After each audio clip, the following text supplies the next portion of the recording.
Are you not entertained? Are you not entertained? Is this not why you are here?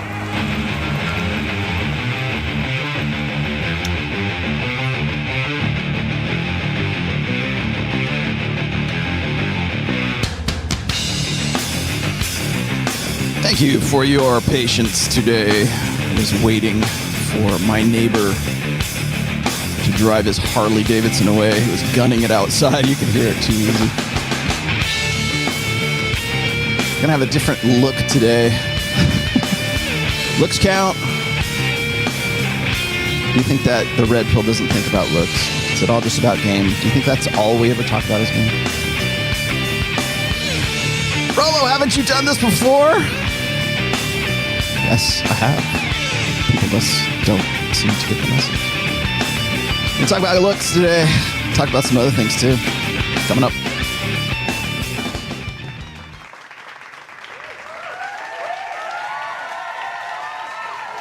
What do you think of the lighting in here? Yes? Yes. It's good today. There we go. No dogs today. Sorry, I had to boot them out. Because I was ranging things. All right, that's enough of that. How you guys doing? Should have some background music going while I talk. Would that be entertaining for you? People get all miffed. Miffed. No, that's not the vocabulary word today. People get all pissed off, I guess, because I don't just jump right in and I actually kind of like warm you guys up like any other talk show host might. Today I'm going to jump in though. I've got something I wanted to sort of dissect a little bit. Today's going to be kind of like let me turn this up. Today's going to be I don't want to say, I guess it's a case study. It might be a case study. You guys know how to do breakdown videos. This is going to be kind of a breakdown video today. It's not very long.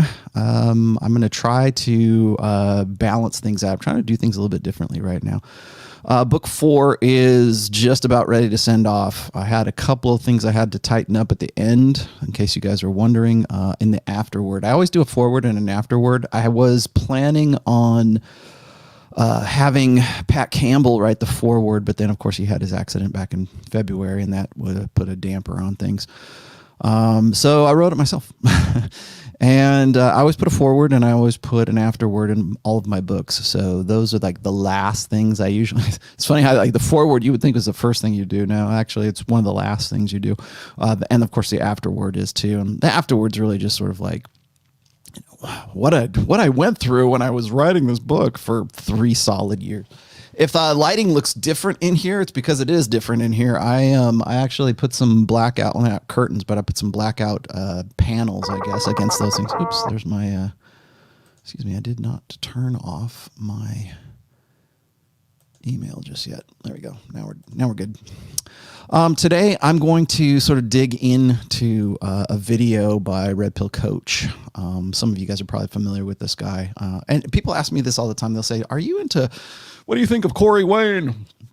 What do you think of Red Pill Coach? What do you think of Coach Greg Adams? What do you think of Coach? I don't know enough about most of these guys to really have an educated opinion, so I abstain from having an opinion, like any good rational-minded debater will do until I become educated enough. I am going to dissect a video that is that Coach Red Pill did.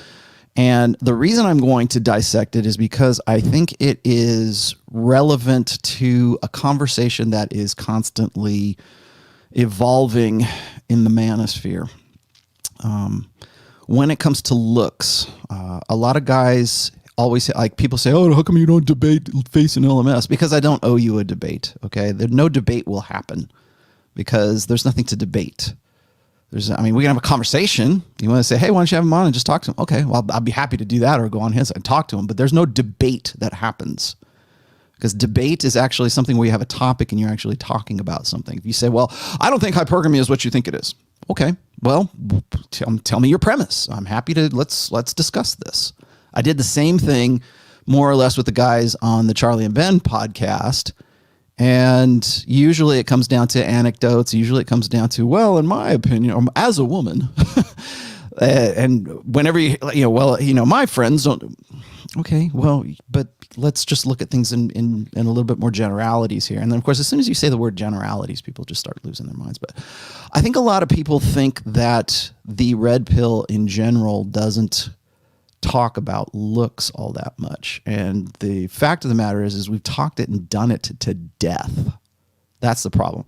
What blows me away is is this new sort of, I don't say up. They're kind of noobs, all right. They're newbies, right? They're kind of they're new to the sphere. They're new to the manosphere. They're new to the red pill. This is the next generation, which is kind of disturbing if you think about it. But I've gone through. I've been writing what I've been writing, and I've been involved in what has become the manosphere for almost 20 years now. Thanks for that super chat. Or what is that, Jason? Jason gave me a sticker. I didn't get to see it. I like the stickers. I wish I could see them in StreamYard. Maybe I need to bring that up with the guys.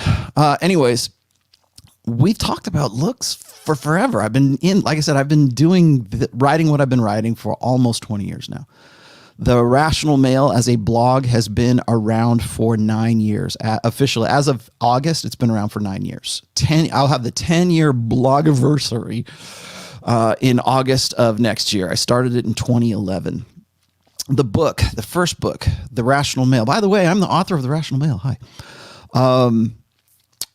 The first book is 7 years old as of October. October 1st is when I published The Rational Male for the first time. I will probably do a re-edited version of it. As soon as I've got book 4 out in the wild, I'm going to go back and re-edit parts of the first book, and not content, just grammar and syntax. And I realized I doubled up some stuff, and I talked about, and by doubled up, sometimes I mean like literally doubled up, but like other times it's like I want to make it a little bit more digestible and easier to read. I think I don't want to make it like, I'm not going to dumb it down, but I want to at least like sort of make the flow work a little bit better. I don't know if I told you guys this. I wrote this book, the fourth book, after I read this really great book by Josh Bernoff, and it's called Writing Without Bullshit, and that's the title of the book. And it really kind of changed my mind, I think, about writing, and not so much like content wise, but like making things flow and not wasting readers' time. So I have a lot of people who are asking me, are you going to get back to blogging? Yes, I am. One of the reasons I have not been as active on The Rational Male for the last like 3 or 4 months is because this book I've written from like scratch. So it's not like oh, I'm just going to go and, cannibalize essays, which I mean, in some instances I have, but those were just like, they were the starting points for chapters in the book anyways. And so that's why I haven't got to, but in case you are wondering, yes, I'm definitely going back to blogging again, particularly because that's where I think I do my best thinking. So I'll be doing that as well. But as I was saying, I've been doing this for a very long time, and in that time, I kind of consider like 2002 when really all this started. Although I could rewind all the way back to 2000, but like anywhere between 18 and 20 years I've been doing this. And in that time, we have had this conversation about looks, I think probably 20 or 30 different times.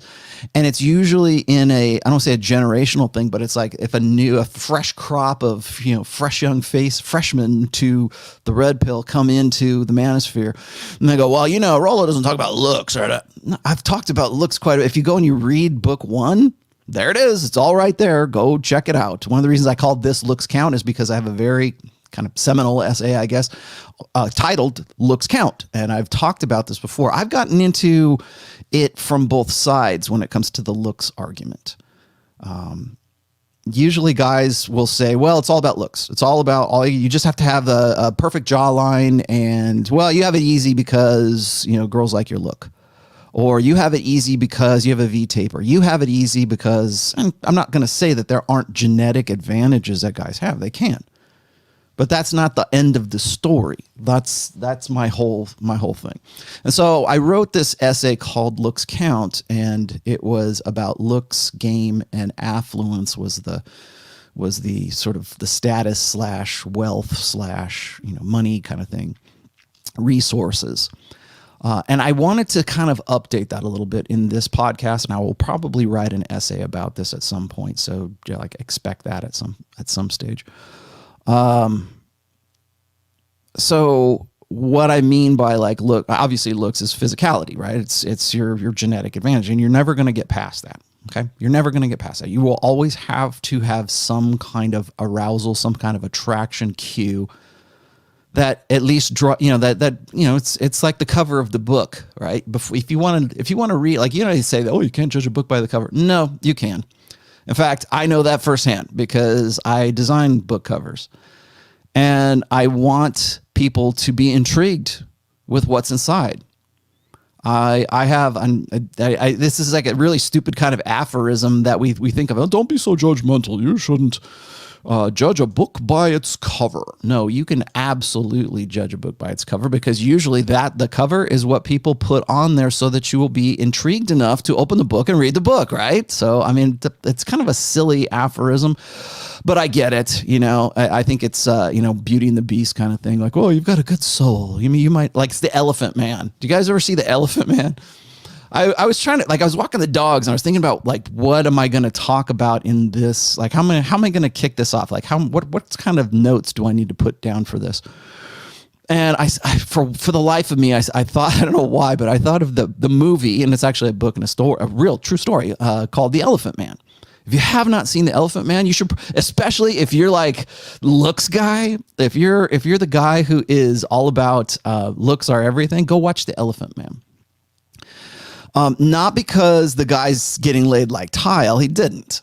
And, he was kind of a sideshow freak, and the guy was actually really very deformed, and it's kind of a sad story at the end. But this is a guy who had this, he's like the ugly dude with the beautiful soul, right? That's the fantasy. That's the mythology. That it doesn't matter what's on the outside. It's all about what's on the inside. And that's been really a really popular theme, I think, really since it's been a popular theme for a long time, but it's really kind of come into its own, I would say, in the last 30 or 40 years. I remember watching The Elephant Man. I think it was in the 80s when that movie came out. And the guy actually meets the queen, and he's very refined, and he's just hideously ugly, because he's malformed, he's deformed, but he's very intelligent and very charming, and he can dress. I mean, he could dress pretty well, right? I mean, the guy's, grotesque in the face and everything. But after a while, when you look at him, you go, and once you get used to it, when you first see the Elephant Man, you're like, oh. But once you get used to it, and you start listening to the guy, and it sounds like he's a pretty cool guy to hang out with, right? And a pretty smart guy, pretty intelligent, pretty charming. He's just, then he probably, under any other circumstances would probably be very, charming, probably very good with the ladies even if he had just a smidgen of, looks, but he didn't. And one of the things that really balances things out, I think, maybe it's not a balance, but it's supposed to balance things out. And I've heard Tom Likas talk about this as well, is that when you look at ugly girls, I mean, maybe not even ugly girls, just fat girls who are not you go, well, I want to get with her. If you're looking at it in a semi-attractive, let's just say a girl who's a 3 or 4, a Lena Dunham. Where would you say Lena Dunham is at in, why is my printer coming on? Somebody decided to print. God damn it. Hang on one second, guys.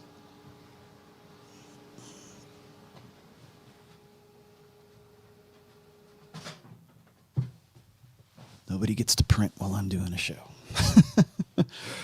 So here's the deal. If you take a girl who looks like Lena Dunham, if you take a girl who's just sort of kind of pudgy, kind of overweight, not kind of like a girl you're going to look at and you want to see her in a swimsuit or something like that. And I think there's a sort of this idea that if you are disadvantaged in one area, you should be advantaged in another. So when you see somebody who's sort of fat and ugly and stupid, then you go, well, you screwed up. You messed something up somewhere along the way, because you should have stepped up your game in other areas. You know, when they say, like, if you're blind, if you're a martial artist, right, and you're this blind, you tie the headband across your eyes or something like that, that you should be able to have some sort of like extrasensory perception and know when the punch is going to hit you in the face. When in actuality, if somebody punched a blind dude, they'd probably be dropped. Let's just be honest. But they say that, like, when you are, when you have a disadvantage in one sense, like if you're blind or you're deaf or something like that, it should enhance other senses. And I think we sort of take that in a mythological way too. We kind of think of it in terms of, well, if you have a deficiency in one area, you should be have a superpower in another area. Like, it's like Daredevil, right? Daredevil's blind, but he's not blind because he's got this superpower that he can, all of his other senses are like super intensified because of that. And I think we kind of apply that to things like, well, you came from a very bad situation. You came from a very disadvantaged background, or you came from a very, and in spite of all of that, despite your disadvantages, you became, a star athlete, or you became a masterful artist, or you became whatever, in spite of and we like that. We kind of like the rags to riches thing. We kind of want to believe that we'll be able to overcome obstacles. And I think that sort of goes back to when we think about like losing a sense, or you see these guys who are born with, or maybe they went to war or whatever, and they're paraplegic or they're quadriplegics. You look at a guy like Stephen Hawking's, and you go, oh my God, in any other circumstance, Stephen Hawking's he'd be dead, right? I mean, a guy like Stephen Hawking's would be dead in any other era. Like, he's just, we don't have, we don't have voice. Oh, we don't have, like, what does he do? He uses his eyes to like type things out, or he talks things, and just kind of like, in any other era, in any other time period, he would just simply be dead. And maybe that's a tragedy, but maybe not, because he's a brilliant guy, or was a brilliant guy. And in spite of his disadvantages and his disabilities, he overcame those things. And that's kind of leads us back to what, I think that in like some intrinsic way, in some innate way, we want to think that if we're disadvantaged in some way, or if we don't have any arms, we should be able to paint a masterpiece with our toes, right? Or should be able to play guitar or whatever with our toes, because it's just the triumph of the human spirit. We want to think that there is some sort of, because we're humans, we're gonna find a way, right? We're gonna climb that mountain. We're gonna climb Mount Everest even when we have multiple sclerosis. And you wouldn't even think of it as being, well, maybe climbing Mount Everest or something would be, but like, you don't think of like just walking down the street as something that's incredible. But for somebody who's disabled, that's pretty amazing for them. Or running a marathon, or being in a wheelchair and then doing a marathon from the wheelchair, like having doing that whole thing, and you're going, or skiing where you got one leg, and you go, wow, that's incredible. What's that guy? There's another guy who's got like, he has no legs, but he has arms, but the guy is like, he is as agile as like a monkey. And he can get around the house. He has little handles. I forget the guy's name. He's been on a few shows. He's always with like Tony Robbins, or he's always with like Oprah or somebody. Triumph of the human spirit. Well, good. And I'm not saying I'm going to take nothing away from the guy, but the reason why we think that is incredible is because we have this idea that if we suck in something, that we must be like hyper intense in some other way. So, well, because I'm blind, I have a better sense of hearing, or better sense of smell, or whatever. I have some sort of like, just, okay, you're Daredevil, right? You can fight with your eyes closed, kind of thing. And we expect that to be true. But when we apply that, like, that's like, when I say this, I say, okay, you lost a sense. Okay, that's one thing. But it's another thing if you're disadvantaged another way. Like, you're just fat. Or you're just out of shape, or you're a drug addict or something like that. There's something that maybe you brought on yourself, that if you could just find the wherewithal to overcome that you could be advantaged, or you could come from nothing and become something.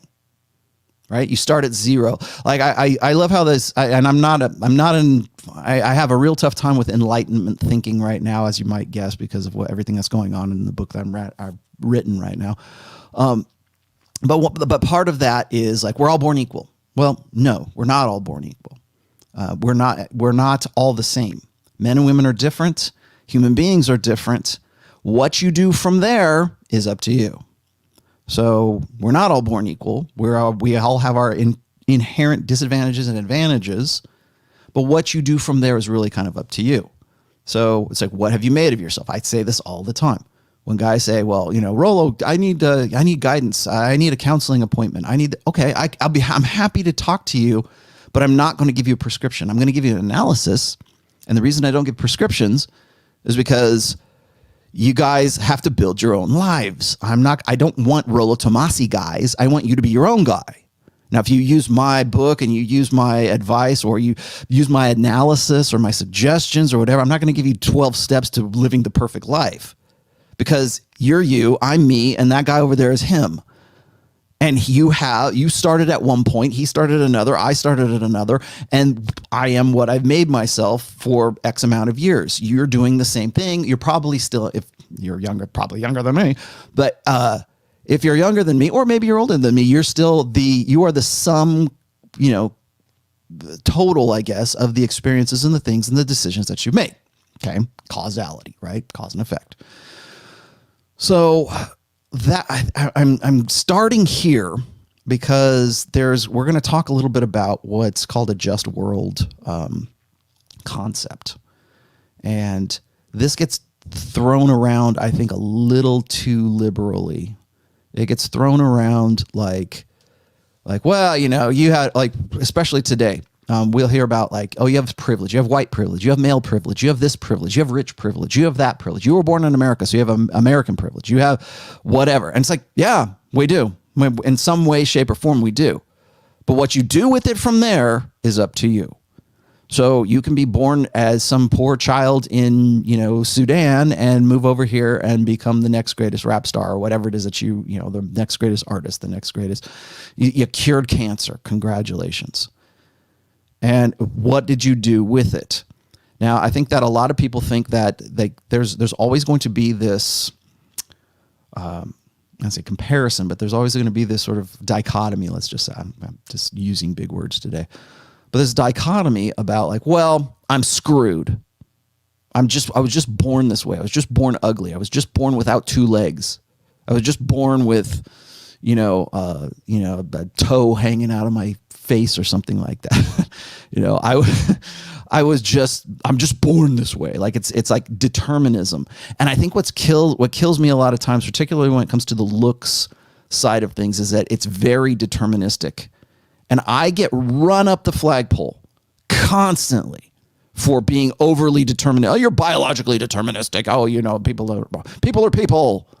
And I'm always dealing with the dichotomy of determinism versus, like, free will versus whatever. And I know this is kind of deep stuff because we're going to talk about looks here in just a second, but I have to start here because a lot of people will take these to extremes. And if you want to know the one thing that characterizes this generation, especially, the last two generations, really, the millennial generation and this next generation that's come into the manosphere, is this binary extremism.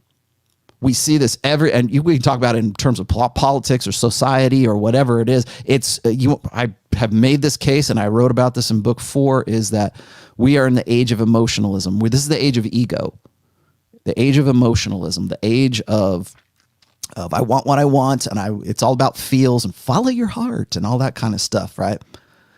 And we highly, highly prize the idea of free will and consciousness and all this other. And I realize deep. I'm not going to get into that today, but we highly prize that. But yet, when it's something that we disagree with, something that doesn't align with the way that we believe everyone else ought to be thinking, it's either on or it's off. It's hot or it's cold. It's extreme. It's one extreme or the other. You're the jerk asshole or you're a doormat beta schlub, right? And no, it's like there's varying degrees between those two. So I'm like, well, you got to say I got to be an asshole alpha all the time. No, not especially not, because there's still the side that's you're going to need to still be pro-social. You're still going to need some kind of to temper that with something. Yeah, you can be an abusive asshole. Sure. Will women find you attractive? Sure. You want to live that way for the rest of your life? Maybe you do. I don't know. But there are two sides to it. And we're somewhere in between. We're somewhere in the middle of that. And I think a lot of guys think in terms of well, it's just we live in a just world, and if you just like pull yourself up by your bootstraps, then you're gonna be better and you're gonna be fine. No, you have disadvantages, and some people never overcome those disadvantages. But you have to decide you're going to be something else. You still have to decide where you want to go. Even if you have those disadvantages, guess what? You still are forced to make a choice as to how you're going to deal with those disadvantages. So when it comes to looks versus what I'm going to call prestige today, because prestige is something that I don't think has been really discussed all that much in the manosphere. Prestige is a evolutionary psychology concept that really, I think, locks in better than money, than status, than affluence, which is a term that I used before. I used affluence because I kind of see status as sort of a resources, because if you have status, if you have money, if you have affluence, if you look like even if you look like you have money, if you look like you have prestige, then that gives a different impression than if you might be a good looking guy, but you're a good looking loser. There's plenty of good looking losers. Trust me. Met a lot of them in Hollywood. So I think prestige is a little bit better of a concept. I'm going to read you just the base. Actually, maybe I'll just read it for you right now because I happen to have it up right here. Prestige is this, okay? It's prestige and dominance-based hierarchies that exist naturally, okay? So prestige is kind of like, it locks in with dominance hierarchies, but I need to set this out here before we get going a little bit more. Prestige and dominance are thought to be two evolutionarily distinct routes to gaining status and influence in human social hierarchies. Prestige is attained by having specialist knowledge or skills that others wish to learn, or that they wish they had, or that they'd become dependent on, right? Whereas dominant individuals use threat or fear to gain influence over others. So that's the basic concept. If you really want to get into dominance hierarchies versus prestige hierarchies, there's actually been a lot done on this. I'm looking at the abstract I'm looking at right now is from the Royal Society Publishing. I can't remember. Anyway, there's a lot that's been written about prestige as a sort of an influence. So I think that's something that's important for guys to really understand if you're going to start talking about money. Like, oh, it's looks, money, and status. No, status and money can really be sort of the same thing. Dominance is a different thing. You can be dominant and have status, or you can be sort of a beta chump and still have status. Like you go and you look at Jeff Bezos. Jeff Bezos is the richest man in the world. Would you say he's a dominant individual? Probably not with women. Maybe he's an asshole. I don't know. I never met the guy, right? Elon Musk. I don't know. I never met the guy either. But I have worked with a lot of guys who were very dominant, very domineering, to the point of pathologically domineering, but they're complete pussies when it comes to their personal lives. Or they're complete, like there's somebody that owns them, right? Usually it's a wife, maybe it's their mom, maybe it's somebody that they really, maybe their dad. They have some sort of, I don't say Oedipal complex, but like something where they really want to make their dad proud, or the memory of their dad proud, or they might be like promise keepers, like I've said before. Promise keepers are the guys who say, well, I never want to be like my old man. He's an alcoholic bastard and he hurt my mom, and so now you're beholden to mom. And you can make a lot of money and you can be a dominant individual, but there's still something that sort of brings you down to planet Earth, sort of like grounds you, and maybe unhealthily. So those are a couple things. JM, what did you say here? He said, in the book Lifespan PhD, David Sinclair says, they found the exact mechanism to aging and a cure to aging will be coming soon. A cure to aging. What happens to the sexual market if everyone could be forever 21? Yeah. Things will change. Things change in the sexual marketplace all the time. We're looking at drastic changes ahead right now. So in case you were had any questions about that. Elon Musk is a beta. Yeah, he is in some ways. What did you say here, Jace? Oh no, Mike. Mike said disease disadvantages are a bitch, but not an excuse. Yeah. And then Jason the Dream gave me a cute kitty sticker. Thank you very much, Jason the Dream, for your cute kitty sticker. Oops, wait. No, I don't mean to do that. Oh, yeah. Yeah, Elon Musk is a beta. Yeah, but how much so? I mean, beta in the... I think what's... like, okay, good example. Good example. I just thought of something. The Lena Dunham thing. We think that if... just getting back to what I was talking about with... was it Tom Likas? Tom Likas used to say this, like, you know, if you have the less attractive a woman is, I know this is going to sound bad, the less attractive a woman is, usually we think the smarter she's going to be. Because if she's unattractive, she has more incentive to do something with her life, right? To start a business, to be a bookworm, right? To have some kind of studies, or maybe one causes the other. So if she's more interested in studying and being sort of this little bookworm kind of girl kind of thing, I'm not saying there's anything wrong with that, but I'm just saying if you invest yourself in one thing, it usually puts you at a disadvantage in another thing. So, and the same thing applies to guys as well. So if you're the kind of guy who's like, well, I just want to play video games and jerk off to porn and smoke pot and order pizzas, and well, your life is going to be a result of the things that you do. What was it? Aristotle? I think it was Aristotle. Either Aristotle or Plato says, we are what we continually do. You know, what we are, what our habits are. And after a while, those, what is it?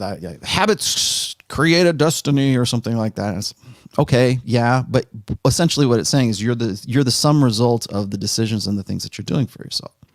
So are there things that you're never going to be able to do? Yes. Most likely you're never going to be able to fly unassisted. Most likely. I feel pretty confident if you don't have a hang glider or like one of those little flying squirrel suits or whatever it is, you're probably not going to fly. You're going to flap your arms as long as you want. You're never going to be able to fly. Okay? Sorry, you're disadvantaged in that sense. But if you're a smart guy, you're a smart monkey, you probably figure something out. You create a jetpack, or you can find some way to simulate it, or whatever else. You can do all those things. Thanks, Garth, for this. I'm glad you like the show, Garth.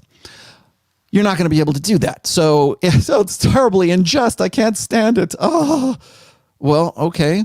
What is it that's injustice to you?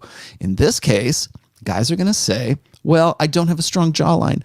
I didn't have enough testosterone in my was it in the umbilical cord or whatever, right? I didn't have any, was it pre-uterine testosterone or something like that? I was just born at a disadvantage. I wasn't born 6 foot tall. I wasn't born beautiful. So I'm going to find ways to do an end run around that. Women have been doing that for a long time. That's why they wear makeup. They want to look younger. That's the advantage, because women know about looks, man. I think what gets I think this is in book 1. I wrote an essay called Women's Physical Standards, and women will not like what I'm about to say. Is that women have a higher standard and a more static standard for idealized male beauty than men will ever have for women, ever. Because men, we don't have an attraction floor. And I talked about this with on Charlie and Ben podcast. And they really didn't like this, because you go and you say, if I go and I say, well, men's innate mating strategy is unlimited access to unlimited sexuality. If I say that, especially beta guys who are invested in kind of like the strategic pluralism theory, where they put all of their effort into one, or they feel like they should put all their effort into one woman, to say that implies that men have a natural proclivity for cheating, or a natural proclivity for variety in women, or a natural proclivity for having lower standards than they would like to think, or than women would like to think. So what that means is it's almost this intrinsic, it's like part of the description for men, right? Men are dogs, men are pigs. Well, why? Well, because they want unlimited access to unlimited sexuality. We know this because pornography is a big deal for guys. But if I go and I say that to a guy who is invested, has invested his ego in the idea that one man, one woman, I'm a one woman kind of guy, and he is trying to get with this one perfect woman. And then Rollo Tomassi walks into the room and says, guys want unlimited access to unlimited sexuality. Well, shut him up quick. Shut him up, because he's brutal. You're blowing it for us, brother. You know, and they don't want it. We can't have that getting out. It used to be like when I talk about open hypergamy, and I think was it last week's show or the week? Was the Good Girls thing when I was talking about gold diggers. The difference between a gold digger and just any other woman is that all women are gold diggers by order of degree. And the reason why women hate gold diggers so much, or they don't even like, the reason why they don't like that term is because the gold digger is just the same as all the rest of the women. It's just that she's overt about it. It's just that guys go, is she with me because I'm rich? Is she with me because, what was that song? I ain't saying she's a gold digger. Like, why? Like, when guys start like going, like things that make you go, like women don't like that, because it gives away the game, or it used to. In open hypergamy, when did I write that? I wrote that I think in 2012 or 2014 when I wrote the open hypergamy essay, and then that made it into my books. It's that women became more comfortable with that. They became more comfortable with the idea of being gold diggers. Now they still don't want to be called gold diggers because it's kind of like this. It's kind of a derogatory. It's like, an invective, I guess.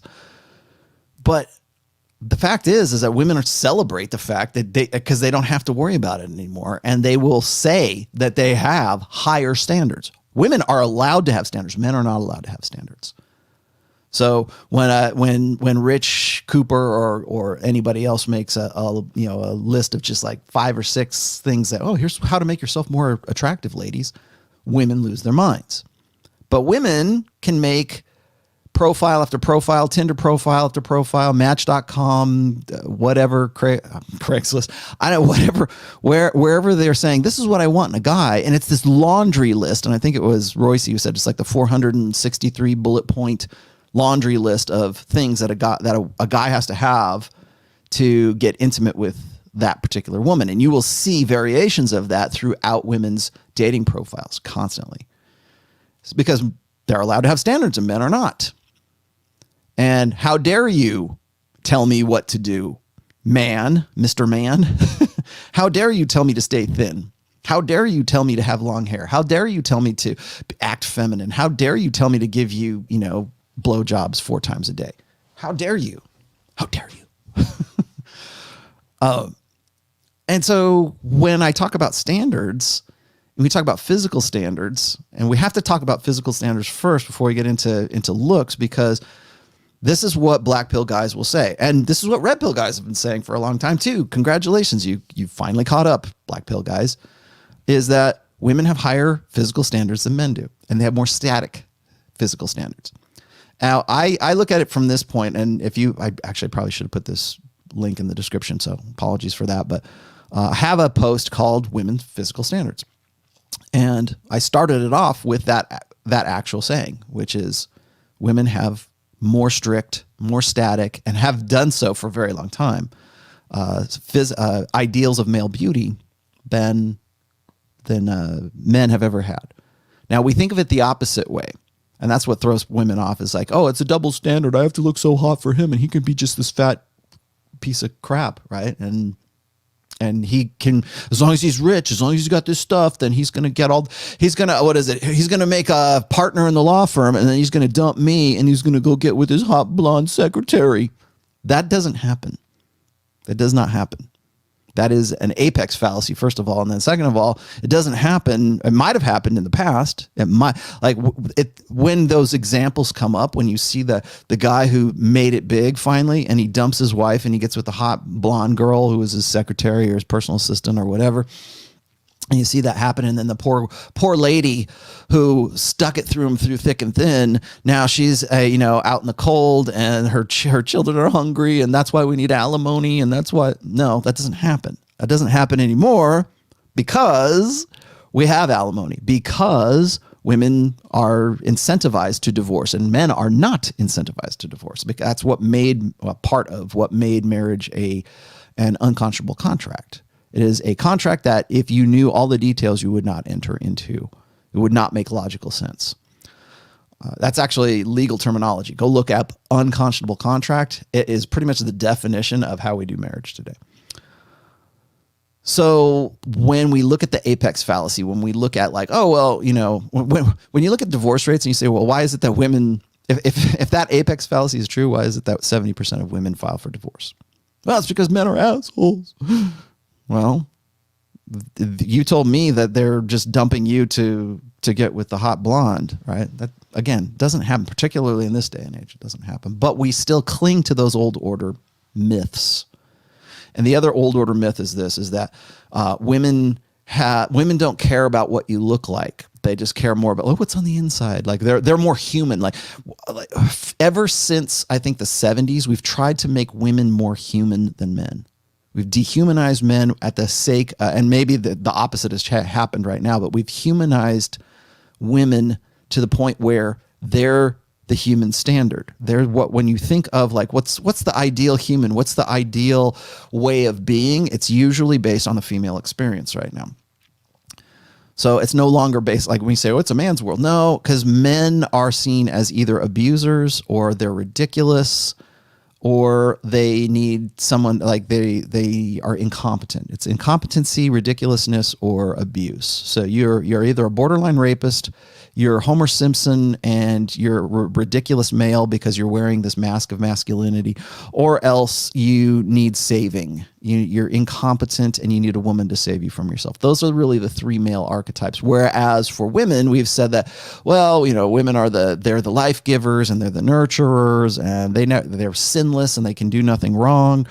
And that's, you know, that's, I think, where, again, I realize I'm going on an aside here, but that's goes hand in hand with the old order way of thinking. We think of women as being more human than men. And we think from an idealized state is a female state, is the female experience. And one thing that I tried to sort out in the early days of the rational male was that this is a fallacy. No one gender, no one sex is more human than the other. It's just that who has the advantage, which experience, which life experience, which existential experience has the advantage. In this case, in globalizing Western society. And right now, that's the female experience. Simple as that. And if you don't believe me, go watch any show on TV, go watch any sitcom, go watch any documentary. You want to know why we have the age of emotion? People are losing their minds in the streets right now. It's because they've been taught to prioritize emotion before reason. That is a female experience. Prioritize emotion before reason. Experience emotions. Follow your heart, right? That's where that comes from. Before you think, before you use your critical, people always say, well, you know, we really are lacking critical thinking. We need to teach kids how to learn, or we need to teach kids how to civics or whatever. It's like, well, yeah, we don't teach those things because we're already focused on the emotional states, topics, majors in college, whatever interests. You want to know why we have to like kick women in the ass to get into STEM fields instead of, you know, women's studies fields?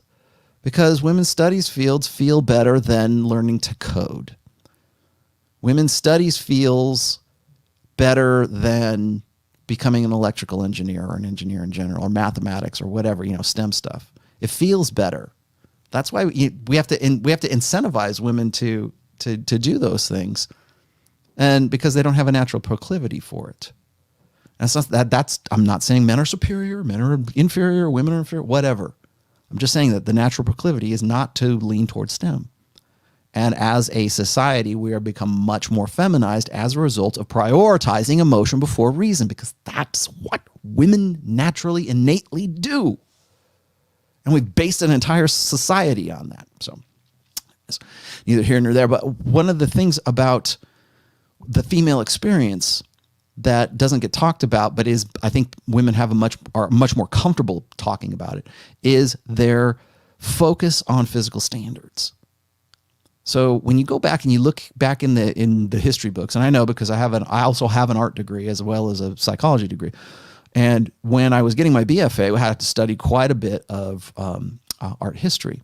And you can go through art history and you can look at the different periods in art and how women were portrayed in different times in history. So if you go and you look at like the statue of the Venus and things like that, the woman can be like anything from like really thick to really thin. If you look at the standards, like from a Western traditions kind of perspective, like women will always go back to the 50s and go, how come we can't look like thick and curvy like Marilyn Monroe did?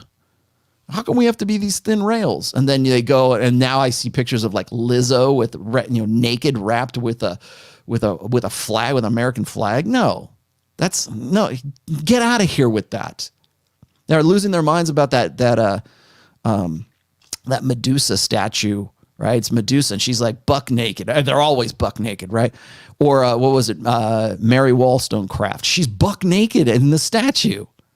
Like that. Oh, here's Mary Wollstonecraft. We want to put some sort of monument up for her because we're tearing down all these white men and we're pulling down George Washington and Alexander. Well, maybe not Hamilton, but all these statues. We're going to pull them down. What are we going to replace them with?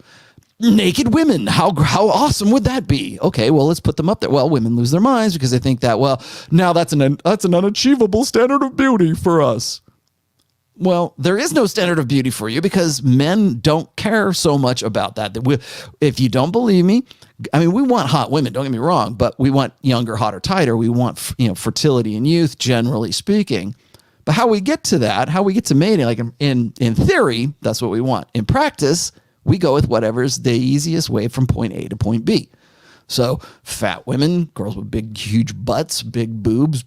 You look up any niche of porn and you will see live in real time the standards of beauty that men have.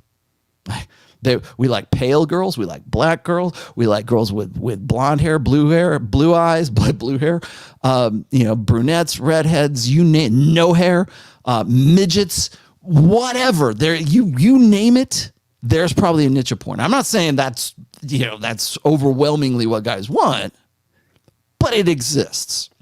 There's the spinners, and then there's the huge, grossly fat girls. There's women who are young, who look like they're like underage, and then there's the women who look like they're 70 or 80 years old. They still have OnlyFans accounts. And they have simps and pay pigs who are ready to just fork over the money to see whatever it is that they're offering at that particular time. Men have no attraction floor, period. Sorry, Ben. Sorry, Charlie. Sorry, Charlie. We have no attraction floor. So if we're slump busting, fat bottom girls, right? That's where the song come from. Fat girls try harder. Well, let's go out and get with a fat chick. Well, now I suddenly have a preference for fat chicks. No, you don't. It's just easier for you to get with. Women don't have that. Women are hypergamous. Men are not hypergamous. Women do not have an attraction floor. Their attraction floor, well, I should say women have an attraction floor, but their attraction floor is at where they perceive themselves or what they think they deserve or above that. Hypergamy never seeks its own level. It's always seeking at or above. And if it's at, it's always looking for the next. It's open to the idea of having something a little bit better. Again, hypergamy is not a straitjacket because things change. A woman's self-perception of where she might be, like sort of on the SMV scale, maybe at 23, she thinks of herself as an 8. When she gets to be 33, maybe she thinks of herself as a 7. Maybe she thinks of herself as a 6.5. Or maybe she actually is. Maybe guys say, well, she looked good when she was 23, but now that she's 33, she's now a 6 instead of a 7. That's market. That's market volatility in the sexual marketplace. And so women have to sort of contend with that, although in this day and age, it's much easier to convince a woman that her SMV is well above what it actually is until she has to experience that firsthand. But her standards are way higher and much more static than a guy. This is what I'm going to, only this guy works for me. When I did the episode about Tommy Lahren, perfect example. She talked almost like to the letter what I'm talking about. This is what I deserve. I want it now. Like Veruca Salt. I want it now. And why does, okay, but why did, that's funny. But why does she get upset about that? Because she feels she's entitled to it. I got a good job and I did everything I was supposed to. How come the guys aren't just lining up around the block? Because you're 28 and you're in your epiphany phase. I'm not saying she won't get with, I know who's the guy that she's with now? Quarterback from the Browns, Cincinnati Bengals. I don't know. I forget the guy's name. Jay Cutler. That's who it is. Jay Cutler. Ha, came to me. Bodybuilder there used to be a bodybuilder called Jay Cutler, but there's also a quarterback called Jay Cutler. It's the quarterback. At least that's what I heard. Who I heard she's dating right now. I'm not really sure, but that's the kind of guy. I need the star quarterback, even if he's not a star, but it doesn't matter. He's still in the NFL. That's what I deserve. That's my standard. My standard is I'm Tomi Lahren. I'm blonde-haired, blue-eyed, girl. And people are going to say, oh, she's not all that good looking. Okay, you're too cool for Tomi Lahren. Got it. But you know what I'm talking about. I'm using her as an example here. So that's the idea, is that women have an attraction floor. It's at or above what their own sexual market value is, and according to market volatility.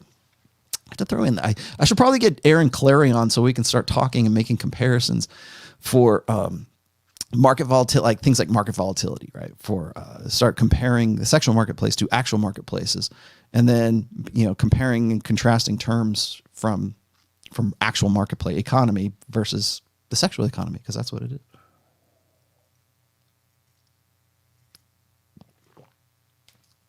That's my new cup. I still have John Fitch's cup too. I should probably offer a coffee cup at some point. I don't have any merch. Once I get the book 4 done, I'll have some merch. Oh, by the way, I'm out of bulletproof coffee, but I have been drinking this stuff. And Rugby, thank you for the suggestion. What is it? Devil Mountain Coffee. There it is. Devil Mountain. Can you see that? Yeah, there you go. Devil Mountain Coffee. It's supposed to have more caffeine in it, and it does. I can tell you firsthand that it does. What did you say, Tim? Could you elaborate theoretically about affluence or power by prestige versus dominance hierarchies? Okay. So prestige in this sense is that somebody has something or skill, like I can play guitar, right? And if you see me, and I know because I used to be this guy, if you see me playing guitar on MTV and you see girls just lining up around the block to suck my cock, right?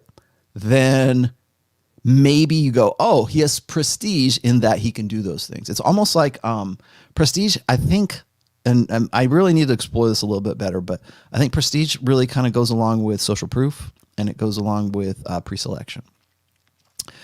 Now, prestige doesn't have to be about sex. It can be about other things too. It's like, oh, I really wish I could paint as well as Leonardo da Vinci. I really wish I could do these things. And that guy he impresses me. He has hierarchy. He has status because he has a skill that I don't have. Eddie Van Halen, natural talent. I'm sure he practiced, but what was it? My art teacher once told me this. She said there's two kinds of artists. She said there's the artist who has a natural kind of like a God-given ability, right? He's the guy that has born with a gift, and in spite of himself, he is still brilliant, and he just gets it when it comes to being an artist or a musician or a sculptor or whatever, right? I'm using it in terms of art. There are other talents, of course, obviously. Maybe you have a gift for languages. I wish I did. And so, like, I don't have a gift for languages. I mean, I can sort of fumble my way through Spanish. That's it. But so when I see people who can speak multiple languages, I go, damn, I really wish I could do that. That's prestige. I wish I could do those things. But the two kinds of artists, there's the artist that has the God-given ability, the talent, the natural, inborn, innate talent to do whatever it is. And then there's a guy who's damn good, but he doesn't have the talent, but he busted his ass to get good because he loves playing guitar, or he loves painting, or he loves drawing, or he loves the art. He's so passionate about it that he spends the 10,000 hours to become a master at it. Now, if you can pair those two up, natural talent and that kind of like go get it, like kick ass and take names and put in the effort and be a learned master at something, those are the guys that we go, whoa, those are the guys that are really up there. There's the natural talent, and then there's sort of the perseverance side guy who's really good at it. If you can put both of those together, then you have a guy who becomes like somebody who is significant that we will remember for a very long time, hopefully. And I'm bringing this up because I think that this is where a lot of, I think this is where a lot of black pill doomer guys go wrong when it comes to looks. And hear me out. Also, I think this is where the disconnect comes between the guys who are like what I call the dad pill guys, right? The guys who say, well, you just need to, bootstraps. Just if you do the work and you kick ass and you just keep going and going, it doesn't matter. Just put your nose to the grindstone and bang your head against the wall as much as you possibly can. And then eventually what is it? In all labor, there is profit. Well, okay. Yeah, there is. You're going to learn something. Even if you fail enough times you fail, you'll learn that you're not cut out for that. Was it Royce was always saying, play to your strengths when it comes to game. If you are, likes to play guitar kind of guy and get in the drum circle and be sort of this guy who's, a little man bun and you're, playing at a Burning Man or something like that. And women want to, really you find some way to make that work for you, but don't try to be something that's, you could try to be something you're not. You could try to, let's say something you're not. You could try to get into an area that you don't have any natural talent for, but you still like it well enough. I'm not saying that you couldn't do well with it, but you're going to have an easier time if you have a natural facility with something else. That applies to game, that applies to looks, that applies to working out, that applies to whatever it is that you're applying yourself to. So there's a disconnect, I think, between the guys who are just sort of like this bootstraps kind of guy, like just do the work, and that's and black pill doomers will say, well, that's the just world theory. Yeah, but it's not a just world. But you do still have to work your ass off. You still have to put in the time, put in the hours.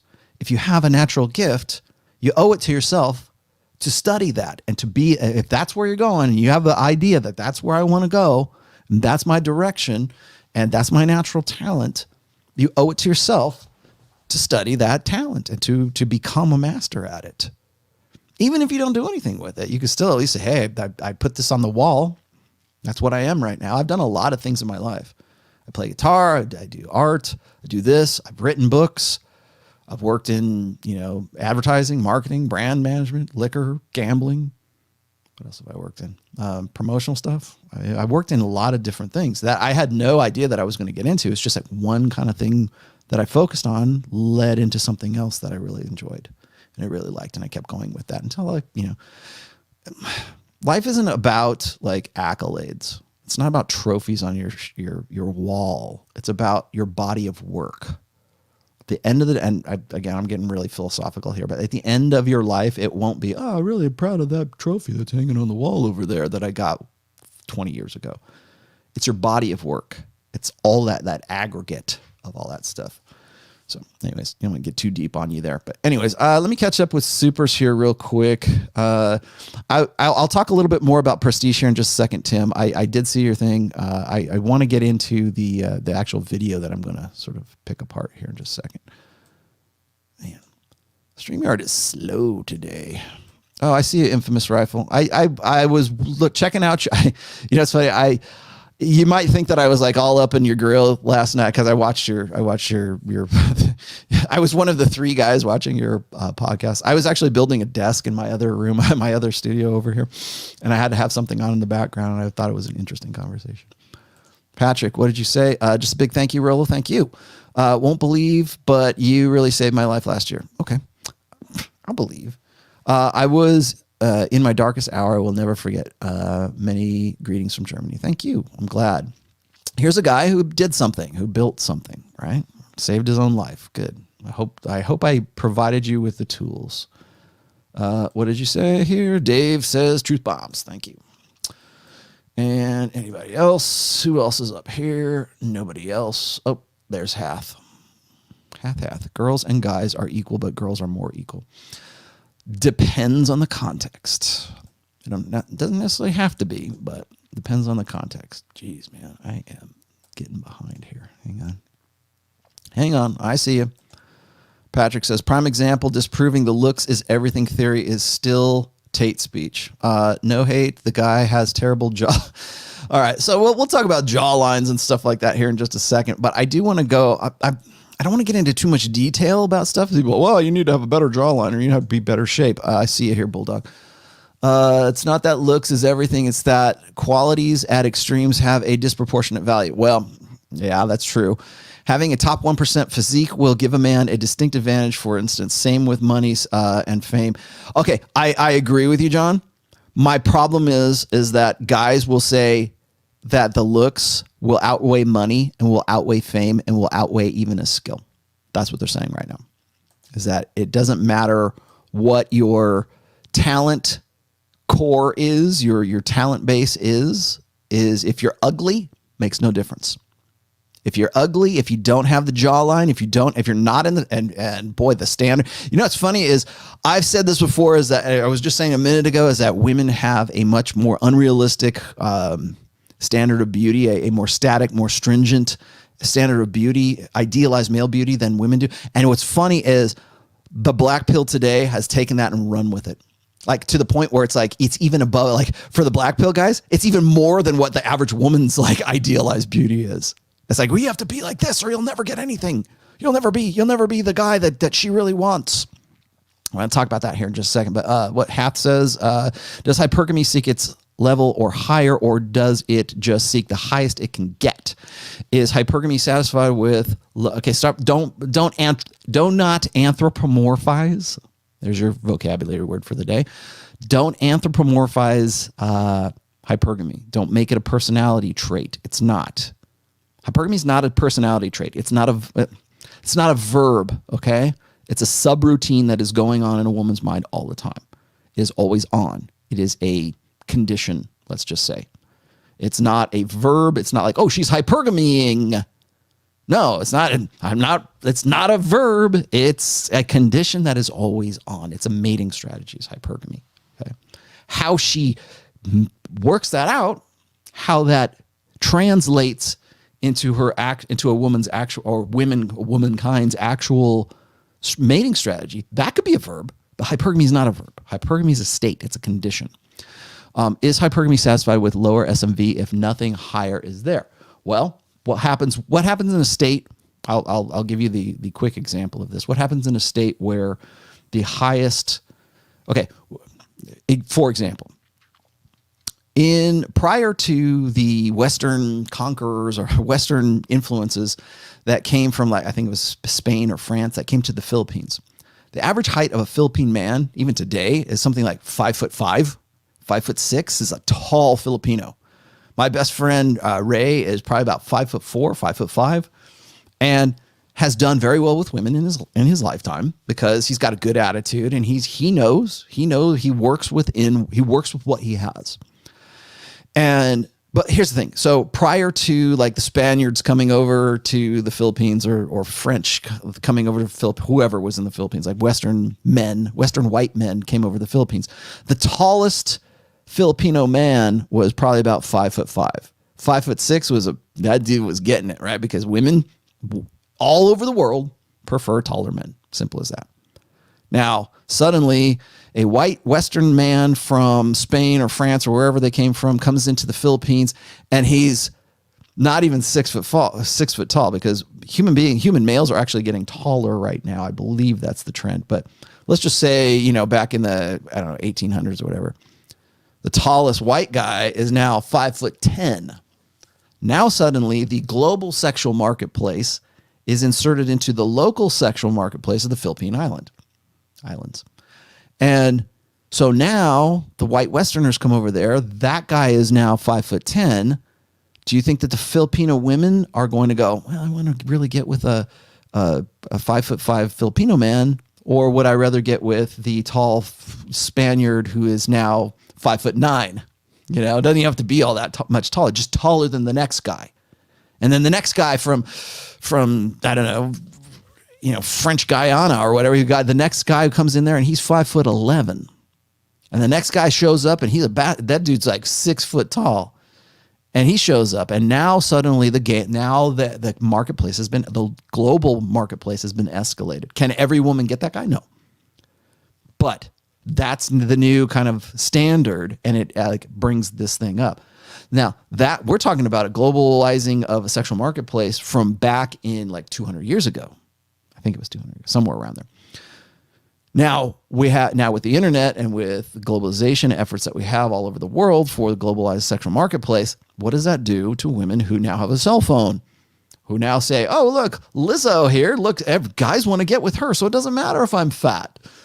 But I still want to get with the guy who's 6 foot tall.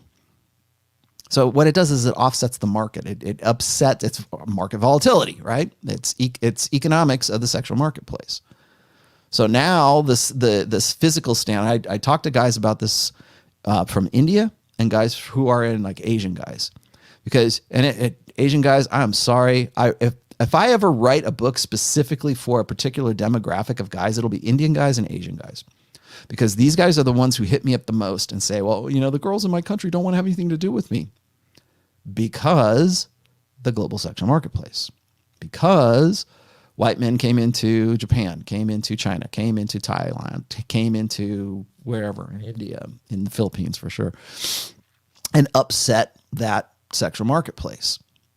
Now, that might be changing a little bit now, but when it first initially happened, like I said, using my Philippines example again, that upset that local sexual marketplace by influences from the global sexual marketplace. So, and that's why. So, is hypergamy satisfied with lower SMV if there's nothing there? Yeah, because that's the context. That's the local sexual marketplace. In the global sexual marketplace, things might be different. What we're going to see, I think, in the future, certainly within the next 10 years in this decade, is we're going to see a sort of, I don't say settling, or a balancing, but we're going to see how the global sexual marketplace, as well as other marketplaces, I shouldn't just make this about intersexual dynamics, but like how a global marketplace is going to upset local markets. There you go. What else is there here? I thought I caught up with everybody. I think I did. Giga Chad. The fact that we even know what a Giga Chad is disturbing. Is that it? Okay, I think that's it. I think I caught up. Okay, so here's what I'm going to do. I'm going to play this. I'm going to sort of like dig my way into this a little bit because we're at the hour mark here. So let's add this to the stream. This is from Coach Red Pill, and he was talking about how incels are wrong about guys' looks. Okay, so first off, using the word incel is not the terminology he really wants to use in here. He's actually talking about black pill guys, because incels really are not so much worried about this. There's no such thing as an incel. There are volcels, there are voluntary celibates, but there's no such thing as an involuntary celibate. I mean, unless you are the guy with like no arms and no legs, then you're probably going to be able to get laid. And even those guys probably still get laid. Again, if you want to have sex in 2020, you can do it. If you have even $50 in your wallet, you can go get laid. If you, my joke has always been this. It's like, come here to Nevada. If you think you're an incel, come to Nevada with $300 and I'll take you to the brothels and you'll get laid. It's not about involuntary celibacy. It's all about voluntary celibacy. It's all about desire and wanting desire. What'd you say, Ben? Have app filters also skewed women's sense of actual looks? Yes. It seems they believe, excuse me, gosh, damn coffee, that those photos are actual representations of their beauty. Yes, they do. And they buy into it. I hate, there's a bias there's a term for the bias that's part of that. It also applies to guys too, but in a different way. So when you it's a form of pathology. When you are successful at something and you become rich at something, you tend to think that the reason why you have the money, you wouldn't be rewarded with that, whether it's looks or it's sex or it's money or it's status or it's prestige or whatever. You wouldn't be rewarded with that if you didn't have some actual natural talent. When in fact, maybe you just lucked out. Maybe you just got lucky. Maybe you just you figured something out before anybody else did. And it's usually those guys who develop guys and women who develop a pathology about I guess I'm really super hot because all these guys have why wouldn't women think that they're super hot? Because they have all of this attention and they got all this virtual attention and they've got all of this, they got guys paying money to look at their naked cooters, right? That's why they think they're successful. I must be doing something right. I must be brilliant because I learned how to turn a buck at this, and I wouldn't be making money if I didn't know what I was doing, right? No, you don't. You just happen to be one of the, you were an early adopter. You came into this and you figure something. What really defines somebody who is like a professional, who really knows what they're talking about, has some sort of wisdom, has some sort of knowledge, is where do those people go, or what happens to those people when what was giving them rewards and what they built their sort of, ego investments on goes away? How do they deal with adversity? How do they deal with snapping back from something that was, that crushes their old profit model? Those are the guys you need to watch. It's not the guys who are like going, yeah, I made a lot of money because I'm so smart. I figured this out. No, you're not. You just followed along. You were an early adopter. You jumped. It's like OnlyFans right now is a good example of this.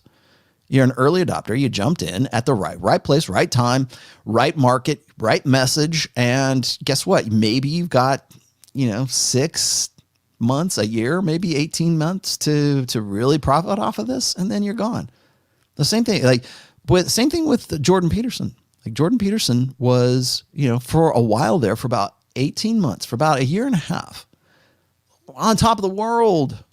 And then now not so much. Now he's got to work at it. It was easier before. And I'm not saying he was anything bad about the guy. It was just like, it was easier when he first started. And now you kind of have to watch where he's going to go with it, or go with that message, go with his audience. He still has an audience, I'm sure. But where is he going to go with it? What's he going to do with that? You look at guys like Milo Yiannopoulos, funny as hell, great, provocateur, good guy. He had his moment. He's gone.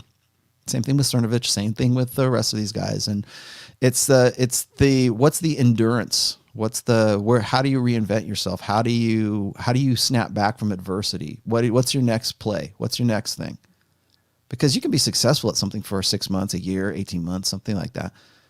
And then you can be really impressed with yourself until the time, and you can believe your own bullshit until the time that you actually have to work at it. And now it's not so much about being in the right place at the right time. It's about working, and it's about talent, and it's about like ingenuity. Anyways, I want to show you guys this because I'm going to stop. I'm just going to riff on this. It's only 11 minutes long, or thereabouts. So let me go over here real quick. Oh, wait, one more thing. Before I do this, I had to remind myself to go back to the audio settings, and I think I'm supposed to, let me know if it echoes. I'm going to mute myself because I think that's what it was doing before. I'm going to click it back over to stereo audio here, and hopefully this will work out. So tell me if this works for you guys.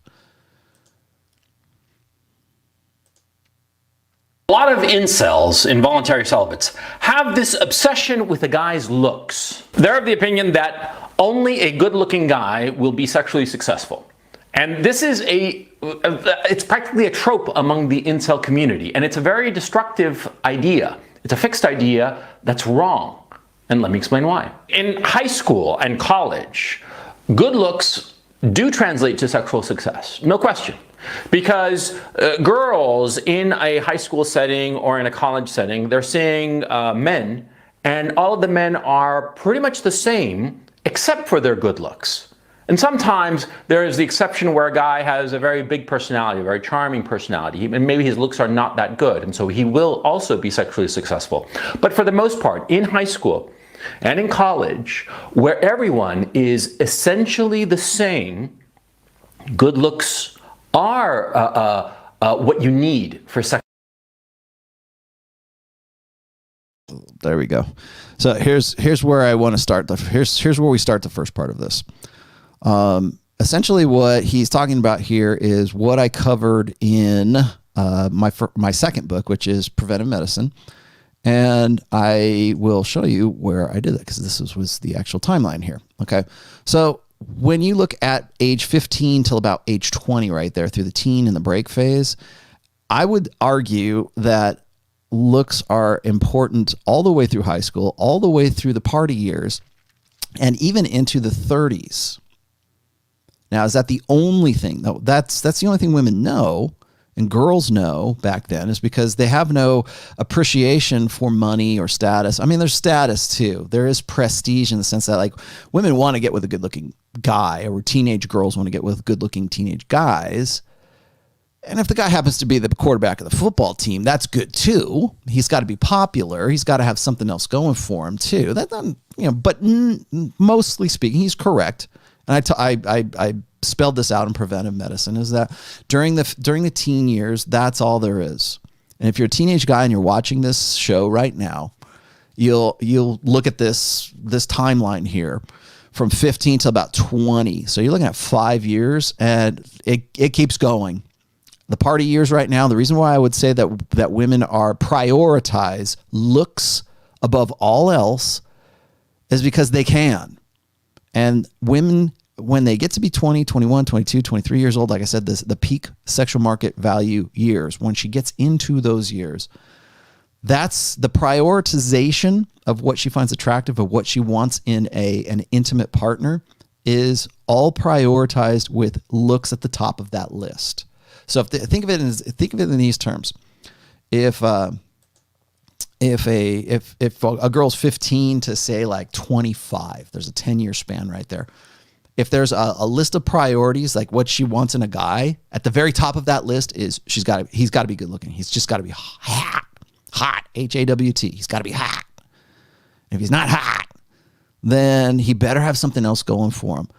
And when a girl gets from 15 to say like about 18, 20, 21, it's all about, that's all there is. That's really the first highest priority.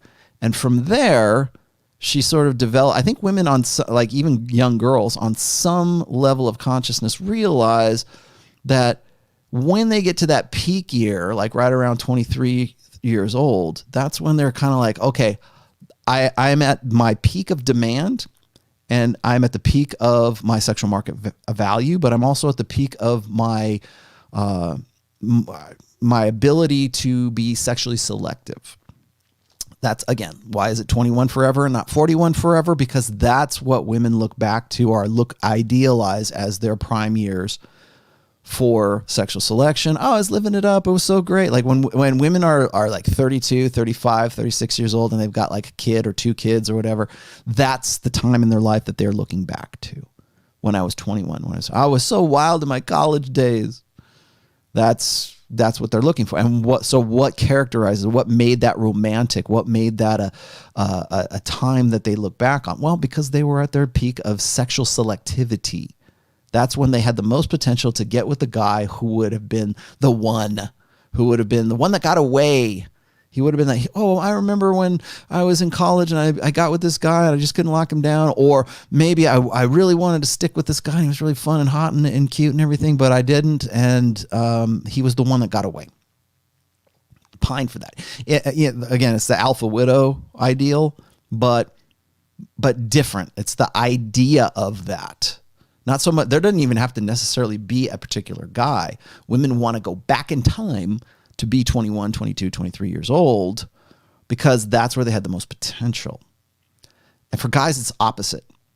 Guys have to go, okay, if you're playing your cards right, you realize that it takes longer to become. I mean, men must become, women just are. That's part of that narrative.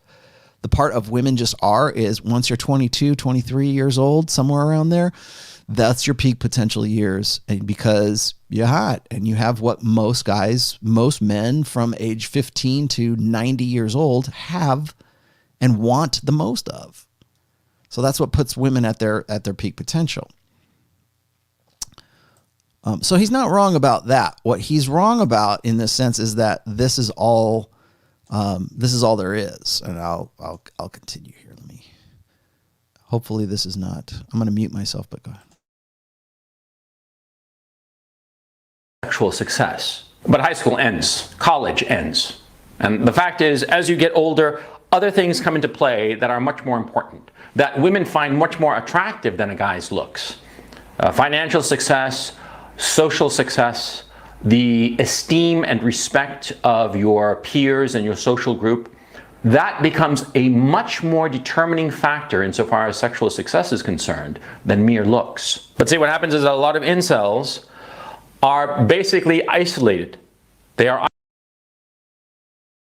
right. Yeah, as you know, I'm probably going to have to stop this one for a second here. Where he's wrong about this is that he presumes that hypergamy is only one-sided. He makes the same mistake that Peterson makes. He makes the same mistake that a lot of guys who are older, like older guys, make, because they think that because they are, remember I talked to you guys about like believing your own bullshit, believing your own pathology, pathologizing your success. And so what we do is we find ways to explain why we're successful at certain things. And it also applies to sexual success as much as anything else. So when you get older and you look back and you go, oh, it was because of this. It's because I made money. It's because I was because I had prestige, right? Because I had this. And that's why women want to just like, bang me till there's no tomorrow. And it's completely false. Because what guys in the doom pill, he calls them incels, but let's just call the doom pill, black pill, whatever you want to call it, looks maxers, the guys who think that looks are everything and that's where it starts. They're not wrong.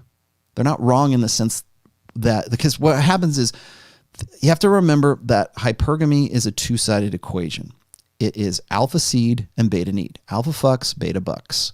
The alpha fuck side of things is the short-term sexual, that he's hot. It's when women are walking around the mall and they're looking for a calendar and they look at the hot, sexy fireman calendar instead of the dad bod calendar. Because by this logic, the dad bod calendar should outsell the hot fireman calendar. And it never does. It will continue to never do that. If that were the case, then guys in like three-piece suits with a rose would be the calendar that women want. If that were the case, it would be the guy who has prestige. It would be the guy who has been socially selected, demonstrates higher value because he drives.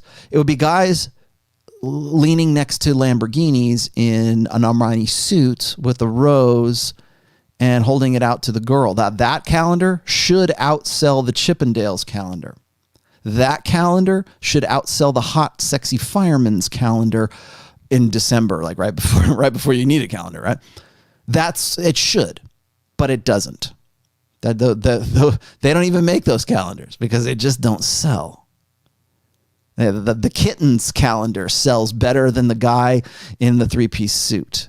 Because the hot fireman calendar, the Chippendales calendar, the guy who's playing the character, but still you want to know why 50 Shades of Grey is such a big deal? Yeah, there still has to be the guy who he has to have that gravitas, right? He still has to be a millionaire. He still has to be, Christian Grey? He still has to be a millionaire, but he's got to be kinky and he's still got to look hot. So there's the sexual side of it, but there's also the opposite side of the equation. What happens is guys lean on one. Remember I told you guys about binary extremes. Oh, it's all looks. It's all looks. It's all this. It's just the hot, sexy fireman. Ah! Or else it's guys going, no. You just got to have a good attitude and you got to have a good job and you got to, there's so much more. And you got to be, the leader of your church group and you got to have a business and that's what women really want. The truth is both. The truth is both. But when it comes to sex, when it comes to straight up sex and sexual selection, it starts with arousal.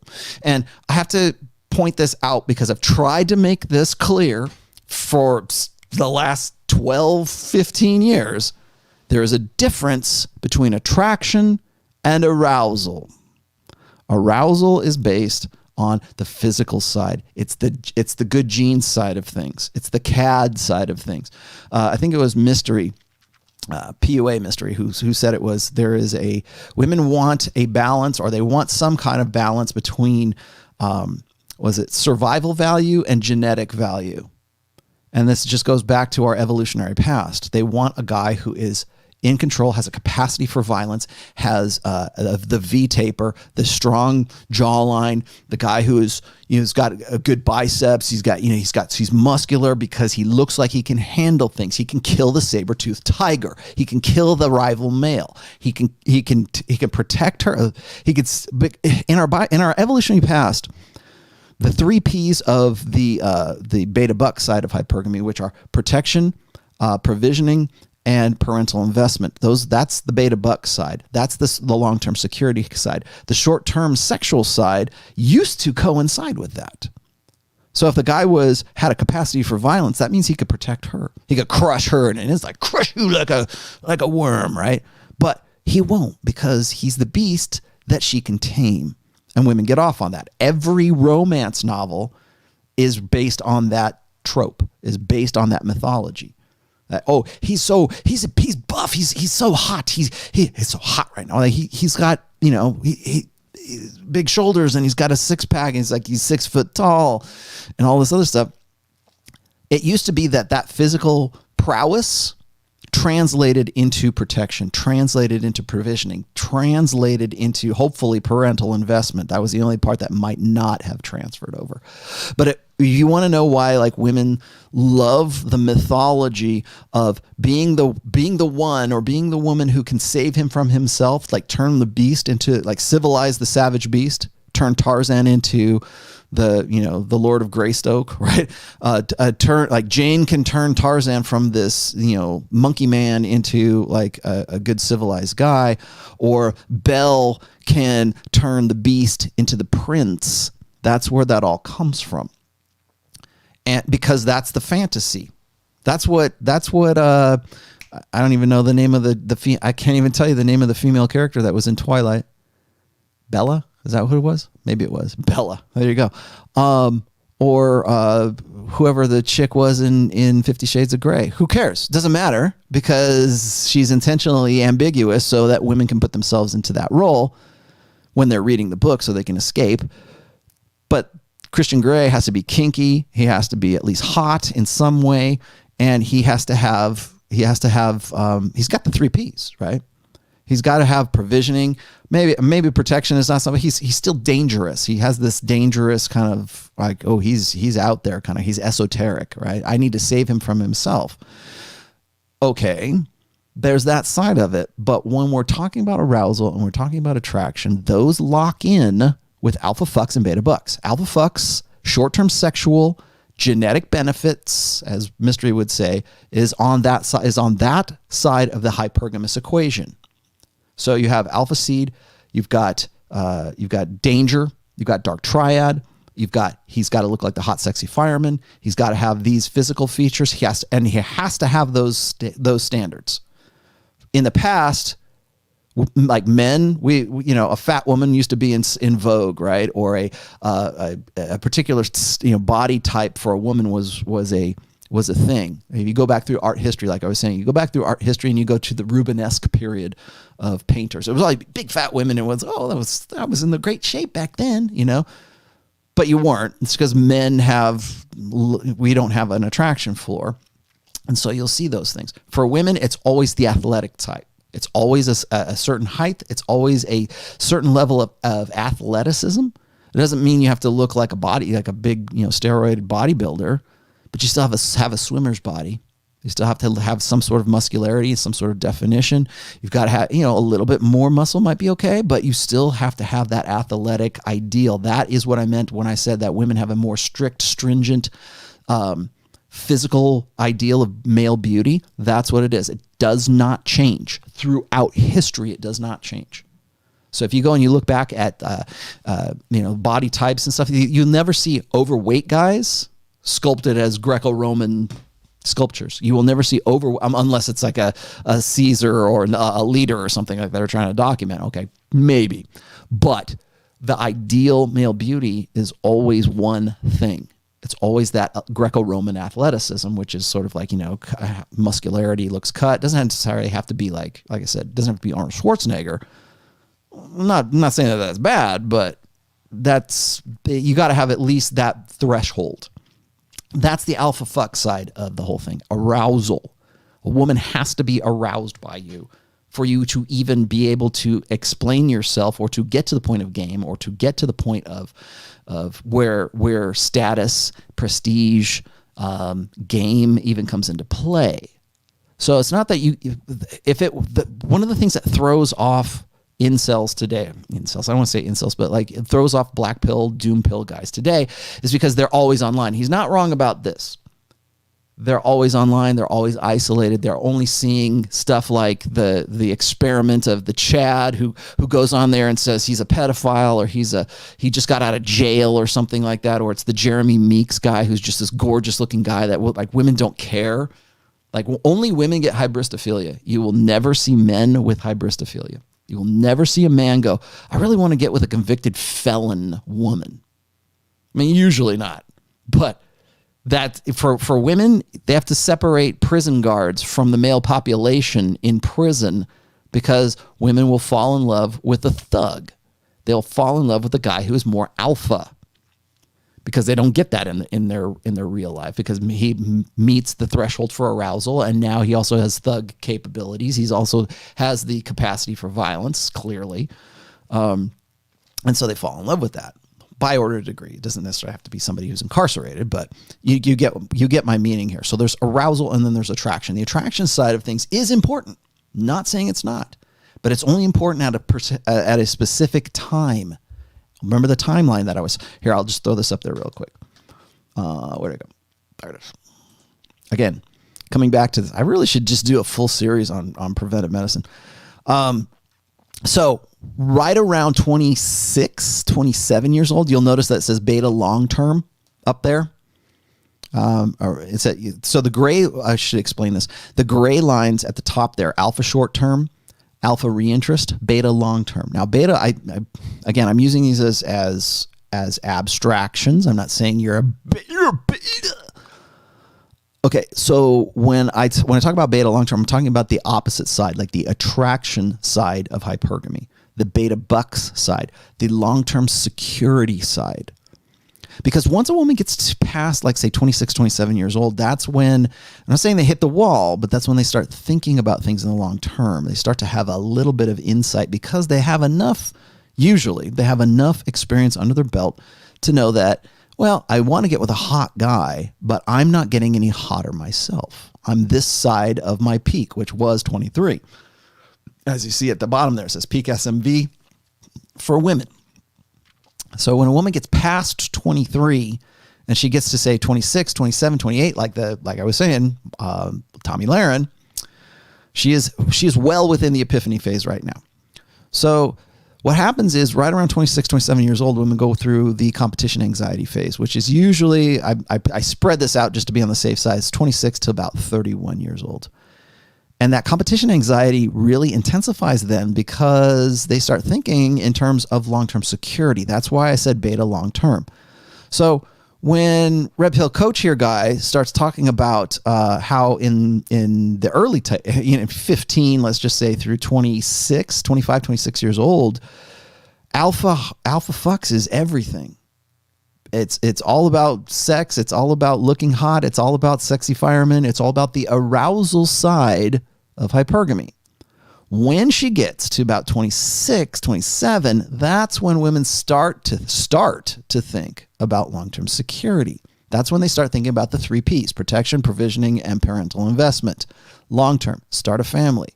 I need a guy with some benefits. I need a guy who's going to be a little more stable here. I still want him to be hot. You'll notice at the top there it says alpha short-term. That still keeps going. Still keeps going for a while, even into the security phase. When women get past, like, you'll see the transition phase right there, right around, say, 29 to 31 years old is the transition phase. That's when women are like, I need to find a guy. If I'm going to have a family, this is going to be it. And oddly enough, conveniently enough, this is when women start saying, my biological clock is ticking. I really need to find a guy who's going to settle down, who knows what he's doing. And that's when women start talking about, like, oh, I need to find a guy with benefits. I need to find the guy who's the beta in waiting. When when I was talking about, or was joking about the that episode of Friends where Ross and Rachel break up and then they make this agreement that says, okay, well, here's the deal. If you're still single at 30 and I am too, then we'll get married. That is like it was funny in 1994, 95. In 2020, it's a horror show. Because it is, especially if you're a red pill and with a red pill lens, you will realize just how horrifying that joke really is.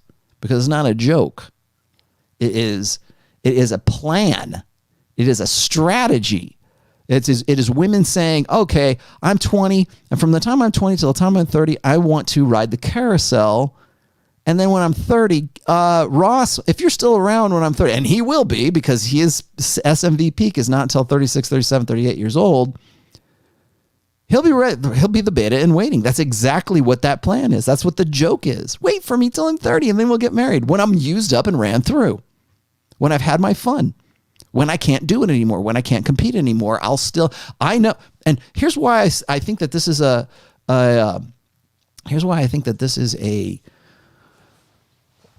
it's important to think about these things is because this is a strategy. Women know well enough in advance that they're going to need security when they get to the epiphany phase. If they didn't, that joke wouldn't exist. There wouldn't be a laugh track on Friends. Hey, wait for me. And the guy's like, no, and you shouldn't. And you want to know why women get pissed off at me or the red pill or whatever when it comes to like educating guys on this is because it ruins that plan. It throws it into chaos that there won't be a guy like Sheryl Sandberg said in Lean In, that there'll be a guy waiting for you when you're 30 and you've had your fun with the bad boys and he wants an equal partner who's opinionated, who's willing to do this, who wants to pull his equal weight in the relationship and be an equal partner. Not if Rollo Tomassi has anything to say about it. Not if the red pill, not if the black pill or whatever pill says anything about it. That's why they hate it. That's why they can't stand it. So bear that in mind. That joke is only funny because women know in advance that they're going to need security once they get off the carousel. Women understand on some level of consciousness, whether they are aware of it, cognitively aware of it, or they're not. They're in the back of their root brain, the brain stem, their hindbrain, lizard brain, whatever. They know. They know that it's like that deathbed confession, man. It's like, I want to be a Christian. I'm going to die. I'm on my deathbed. Then suddenly it's all made good. You want to know why Christianity is such a big deal? Like why it's very popular and the forgiveness and all that other stuff? Because it is a theme that resonates with women. It's a theme. I know I'm going to need this. Well, okay. Ross, wait for me. Oh, you're 30. I'm 30. Let's get married. Oh, let's do the right thing. I want to get right with God finally here at the end of my life. I want to get right with God before I hit the wall.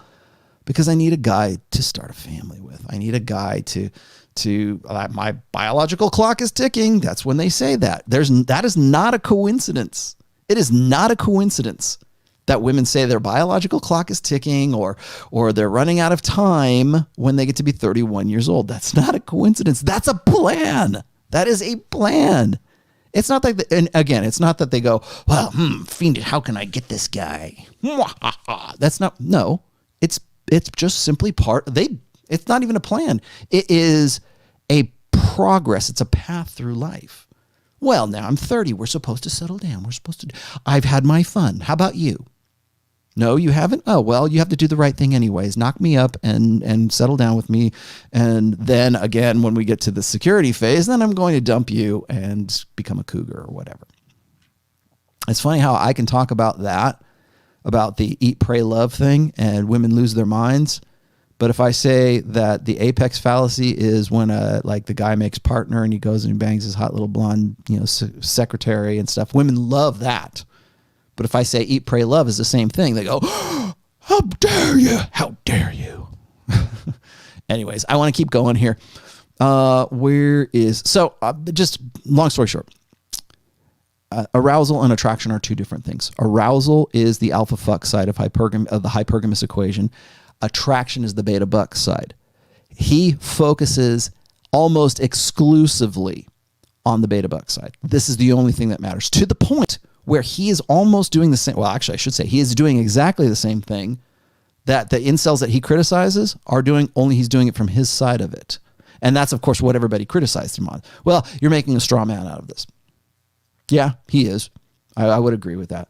But it's because he's on this side of it, and he thinks that because he is where he's the state that he's in, or whatever state of success, however you measure that, the state that he's in, he's there because attraction is more important than arousal, and it's not. It just depends on where that woman is at that, like the timeline, where she is in her phase of maturity. Depends on where she lines up on that timeline. Peterson does the same thing.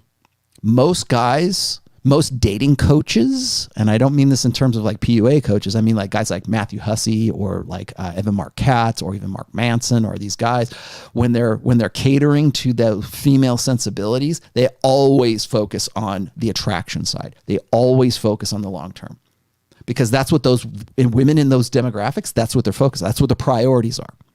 Remember what I said, and I'll continue after this, but remember what I said about how when women are like, say, girls are from like 15 all the way up to 25, and they're prioritizing things, right? Good looking, love his mom, this, like the 436 bullet point checklist that Royce talks about. At the top of that list is good looking, has to be hot, has to be fun in bed, has to be all these great things. And on down the line. So number one is this, is hot and sexy. Number two is this. Number three is this. Number four is this. Number five is this. Whatever. Okay. So from 15 till, let's just say the beginning of the epiphany phase, 28, somewhere around there. The highest priority, got to be hot. Arousal is the highest priority for hypergamy between 15 and 25, 28. And then women start thinking about other things. When women get into the epiphany phase, sometimes that hotness has to be bumped down one. You got to have a good job, got to be a good prospect, got to have security, got to protect me. The 3 Ps tend to be more important than the one, got to be hot. So women will reprioritize things according to their need, the necessity that they have during the epiphany phase. So when you got the balance of the hypergamous equation, when a woman is better able to explore her options, physically, sexually, whatever, usually she's placing attraction, hotness, all that other good stuff at the top of that list, right around 15 to say 25, 28 years old, somewhere around there. After that, attraction might reprioritize things. It doesn't mean that hotness isn't on the list. It is. It might be bumped down to number 2 or 3 or 4, but it's still amongst the top 5.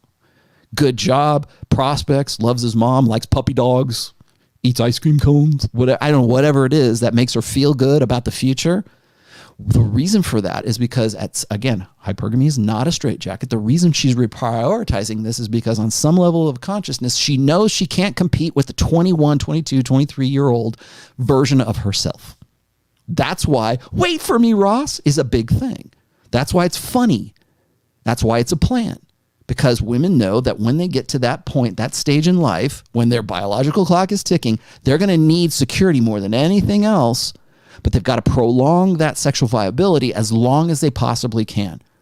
That used to be maybe 19 to 22 years old back in the 60s. In 2020, women, the age of first marriage is like 28, 29 years old. We've pushed it out more and more. We blame it on other things. We blame it on, she's focusing on her career, or she needed to get a degree, or she needed...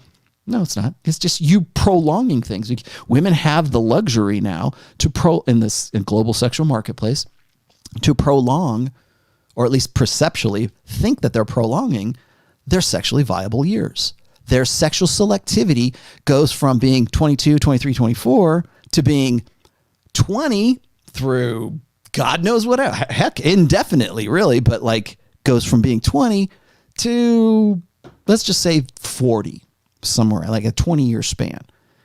In no other era has this ever been true.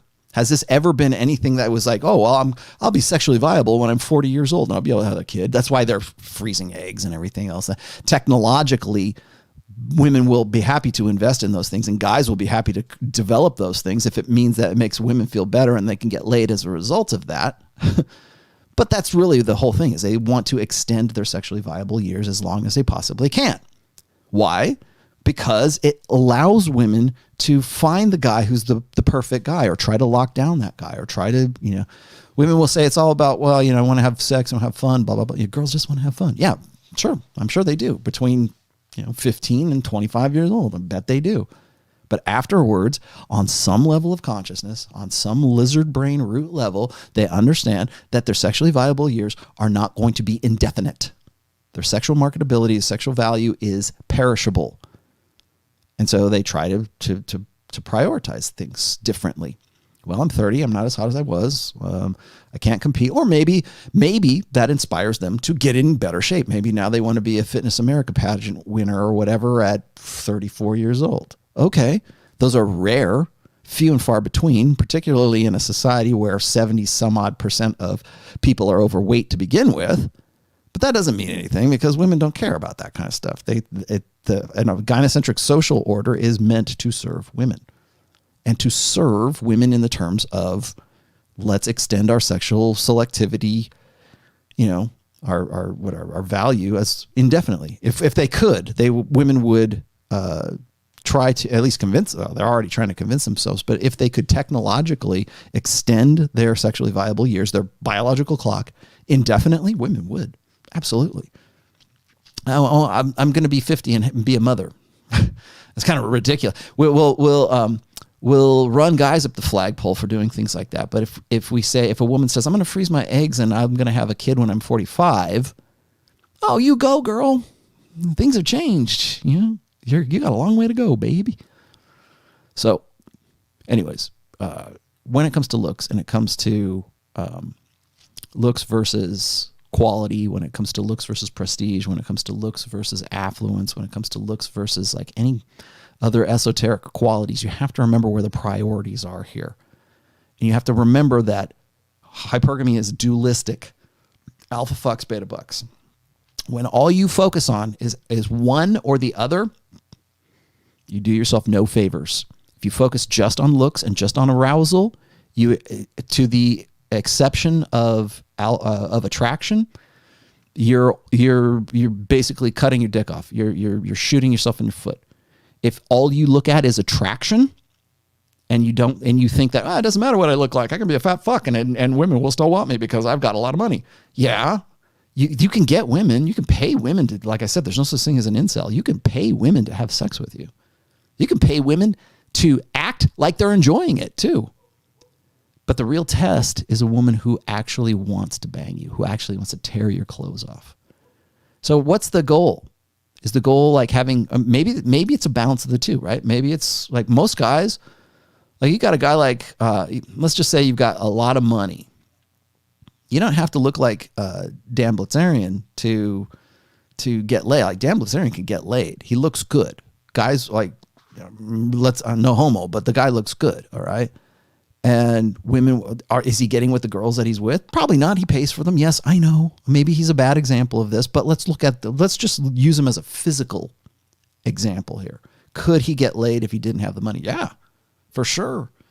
Women would love to get with that guy because he's in good shape and he takes care of himself and whatever. The money is a bonus for sure, but he could get laid but is that what he wants? Is that like, because your goals as a guy might change as you get older. Well, I want to bang as many women as I can until I find a good girl who's fun and she wants to bang me as much as I want to bang her, and then maybe we'll take it from there, kind of thing. I don't know. What do you want to do? There's guys who will, like sugar daddies, right? Let's look at the sugar daddy dynamic. There's guys who have so much money, and hopefully most of them don't know this, but let's just say for sake of arguments, you got a sugar daddy who makes a lot of money, not the best looking guy in the world, didn't have the money, probably wouldn't get laid. But because he's a sugar daddy and he makes a lot of money, women want to get with him. Oh, daddy, come. And they fake it very well. Women fake the desire, the genuine desire to get with that guy. And that guy might be like, I don't care. I don't care if she wants me or she doesn't. She wants to have sex because I have money. Great. As long as the money whatever keeps inspiring me to make more money, right? You keep making money and she keeps wanting to bang you. Great. That's at least you understand the transactional nature. Some guys, maybe the transactional sex is as good as it's going to get for you, because take that away and they wouldn't get laid. Take away the transactional nature of their relationship and they would never get laid. So guys go, well, okay, I'm ugly as fuck, but I don't care. It's like Lemmy Kilmister, like from Motorhead. He was, there's the fame aspect of it. Maybe there's a prestige aspect for Lemmy. Lemmy was not a good looking guy, but he was already fathering children before he was famous, illegitimate children. He was already getting laid. I mean, Lemmy Kilmister has said that he has a 1,000 plus notch count. Now he's dead, of course. He's 70. He was 70. Died at 70. Lived a hard life, but the way he wanted to. Gene Simmons might be another good example of this. Or guys who are like rock stars who are like ugly, who would in any other context would never get laid, but because they said, you know what, screw it, I'm going to make the greatest rock band in the world. I'm going to be the bass player. I'm going to be a fire-breathing demon, and I don't give a rat's ass. And you know what, the women, they will want to get with me because of my prestige or because of my fame, but not because I'm the best-looking guy that they could ever get with, but still get laid like tile. And as long as you're okay with that, then that's good. The problem is this. You get a guy like this guy right here. Let me throw it back in. You get a guy like this guy right here. And I'm not throwing rocks. I'm dissecting this. Guys who believe their own bullshit. Guys who go, well, it's not because I'm okay with the transactional side of it. It's because that's what they really want. No, it's not. They're tricking you because you think that you buy into the pathology. You buy into your own bullshit. Like if you take a guy like Gene Simmons or Lemmy Kilmister, or the guy who's like my sugar daddy example, you take the guy who goes like, I'm good with that. I know that they just want to bang me because I have a lot of money, and I'm okay with that. And I'm good being a sugar daddy because I get laid, and in no other context would I ever get laid, so I'm good with that. What happens is that guy starts believing that her desire is actually for him as a result of what he has. It's not. It's what you are, not who you are. It's what you are. She's willing. So, and eventually what happens is like Charles Bukowski. Like Charles Bukowski could get laid because he was Charles Bukowski. But it's not that the women had some genuine desire for him. They liked him because he had prestige. They liked him because he was Charles Bukowski for what he was. They didn't love him for who he was. They didn't love him because because of his money. They just wanted to bang him. That was the exchange. That was the transaction. Now, the problem that you get into right now is that like guys on one side of this, like this guy right here, will believe in their own grift, believe in the bullshit side. They believe in one side of hypergamy. Incels on the other side, or black pill, or whatever he's calling incels, they believe in the other extreme. It's only about hot shit. It's only about hot sex. It's only about the way you look. It's only about your jawline. Go get jazzercise and you'll be better off. It's only about it. It's not. It's a balance between arousal and attraction. And if you only think about one side, you don't have a complete knowledge of, intersexual dynamics in general. But let's keep going here. Isolated, self-isolated, and so they are not interacting with other social groups and realizing that a guy's good looks rapidly falls insofar as importance to sexual success. I mean, quite frankly, look at me. I wasn't successful in high school with girls, not at all. It was only when I got into college that I started realizing how to get good at girls, what I had to do. And it basically meant developing a strong personality. A strong personality that women found attractive and interesting. And that's something that I discovered in college, and it served me well for the rest of my life. But later on in my 30s, when I was building my business and my career, at that time, women became very interested in me, not because of my looks or even because of my personality, but because of the fact that other people in my social group realized that I was an up-and-comer, and they would tell these women that I was an up-and-comer. Yeah, social validation. That's much more important than looks. But social validation is important, but it is not more important than looks. Not in the sense, like, it's only important in the sense of long-term security. The long-term security side of hypergamy is only important in the sense, it is important to women who are in the epiphany phase. It is important to women for whom that is a necessity. If it is a necessity for her to have those benefits in the long term, then yeah. The guy's not a looker. Let's just be honest, okay? And I should have given you the caveat at the beginning of this show. I'm not throwing rocks at, I forget the guy's name, Red Pill Coach. I'm not throwing rocks at him. It's the argument, okay? It's the debate. It's the focus here, because later on, and I'll scroll down here a little bit. Where is it? Like Face and LMS start tearing them apart, right?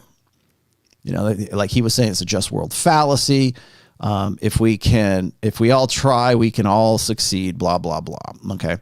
He's going to talk about his age here in just a second. And again, this is sort of like the guy who becomes something in the sense of he wants to have like a transaction. Like there's the attraction is about a transaction.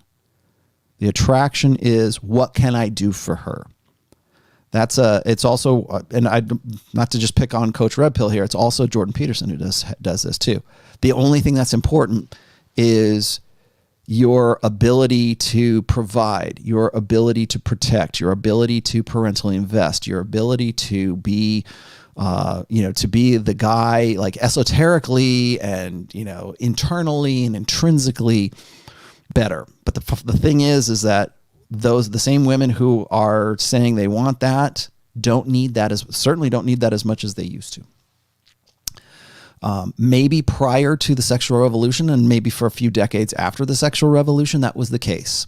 But today, whether it's true or it's not, women have the perception that beta bucks, provisioning, protection, and parental investment is already settled for them. That's why you get women who want to get into poly and open relationships, and that's why you get women who would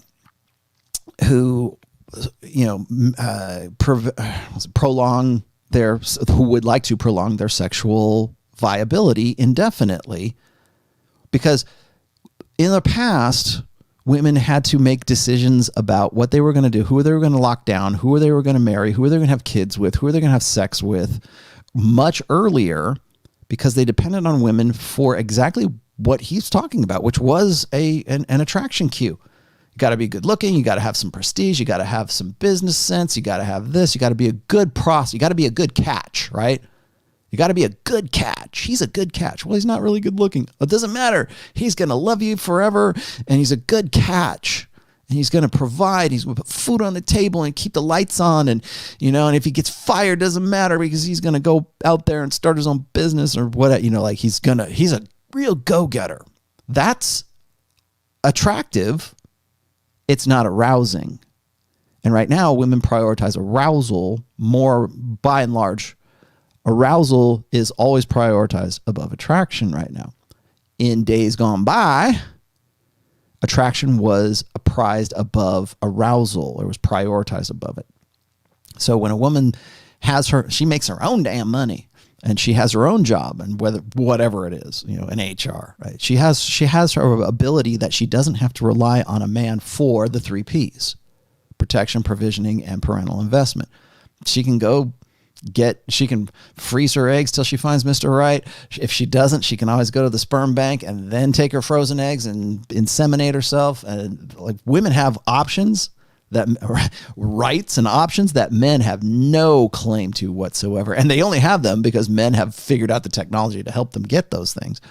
But when you look at the attraction side versus the arousal side right now, that's where you get stuff like the Giga Chad experiments, where the incel side of this, the whatever you want to call it, like the black pill doomer side of this, they gross out on the opposite side. They say, oh, it's just about looks. It's only about looks. It's only about looks. I'm doomed.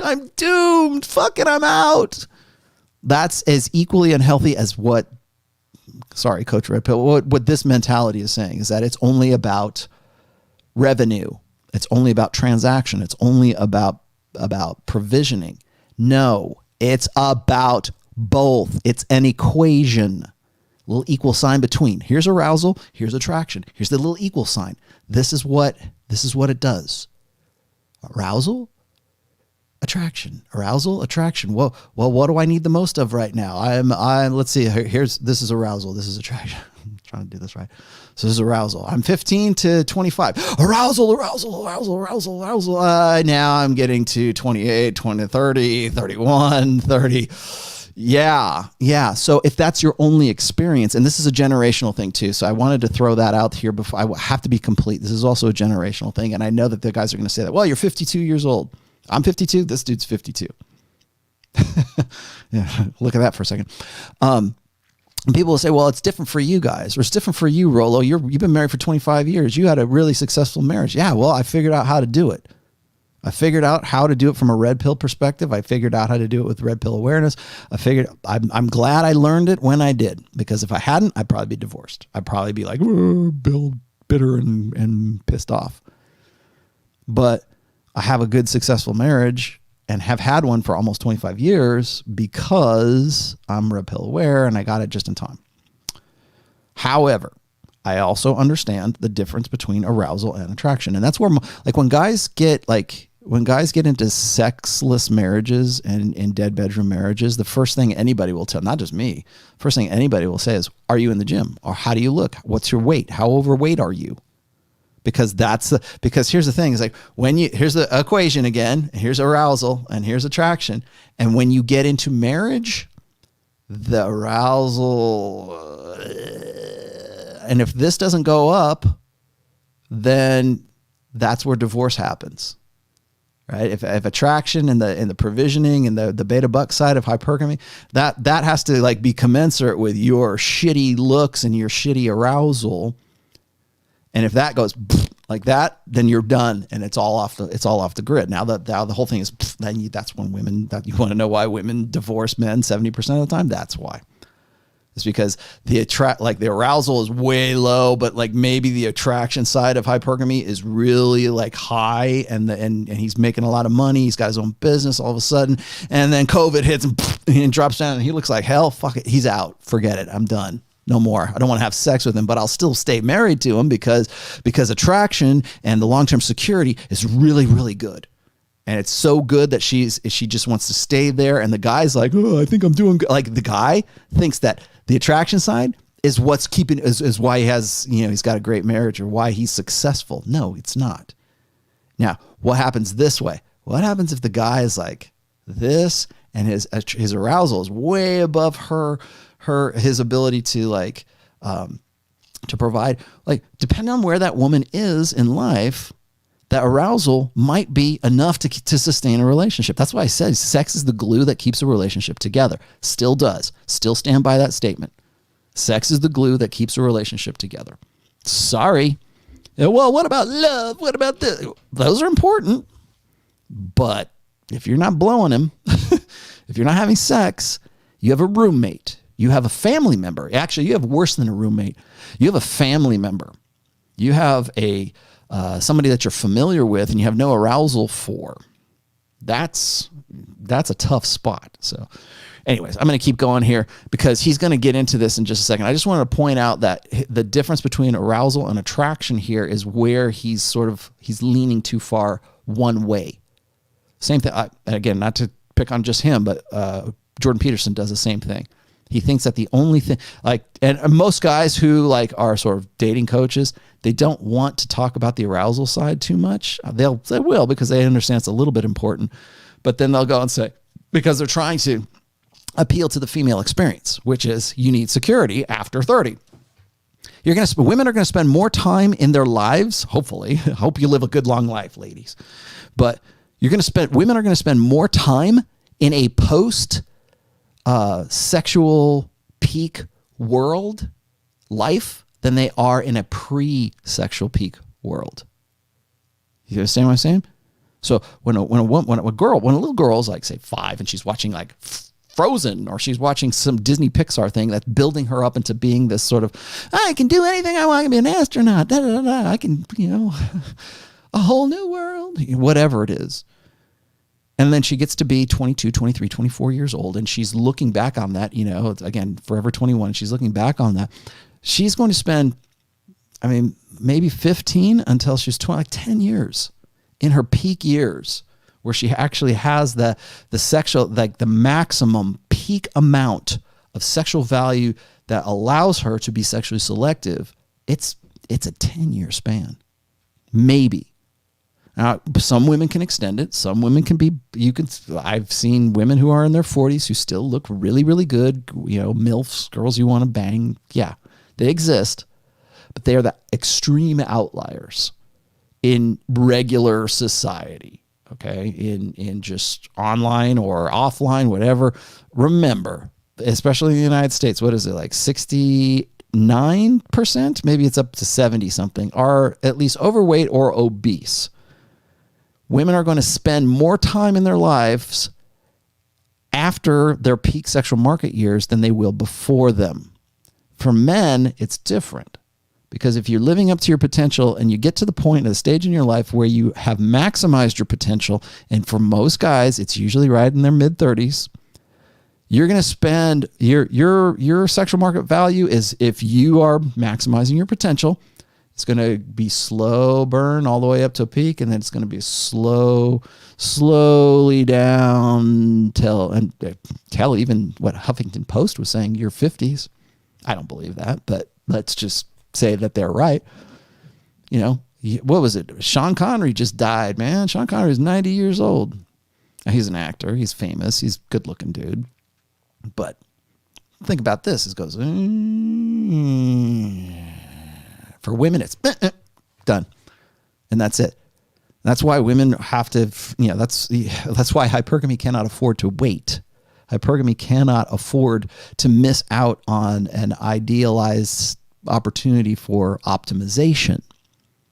That's why women seem cruel, because they have far less time than you do, or that you will, assuming you maximize your potential.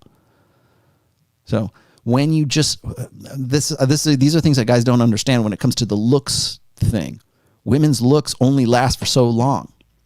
Their sexual market peak only lasts for a very brief time, and they spend the rest of their lives in a post-peak lifetime.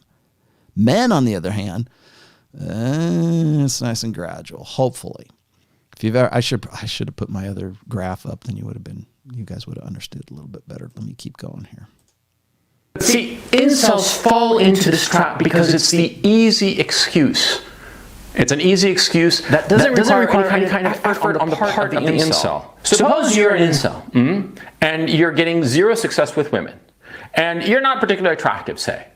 Well, if you have this explanation that only good-looking guys are sexually successful, and therefore those who are not good-looking, those men who are not good-looking, will never be sexually successful, well, it gives you the perfect explanation to not do anything, to just sit on your ass at home playing video games and being on forums where you complain and bitch and moan about the fact that you're sexually unsuccessful because you don't have the right look. Yeah, it's easy. And the fact is, so many incels do this, and it's a tragedy, because they are blinding themselves. And worse, a lot of times they're gathering in these little forums where it's basically a circle jerk, where they are using this rationalization to essentially, how can I put this?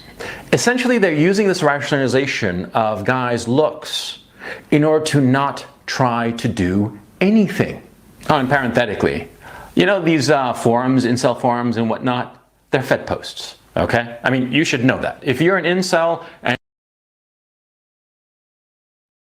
Okay, he's going to talk about how, and I'll fast forward it to this because I think this is just absolutely, completely beside the point and stupid. But he talks about how, you know, guys use this rationale as as sort of defeatism. And I think that a lot of guys in the doom pill communities, doom pillars, don't like it when dad pillars tell them what they should do, because they don't know. You don't know, old man. You're a boomer. He's not a boomer. He's a Gen Xer. But, like, you know, it doesn't matter because you're older and you're trying to relate something to these guys so that they will understand. Now, I've been guilty of this too. So I will say this, or I'll cop to this one as well, is that I do understand what you're going through. I do understand that things have changed. I do understand, and was it John and Troy and Myron Gaines sort of woke me up to this, is I understand that the game is different now.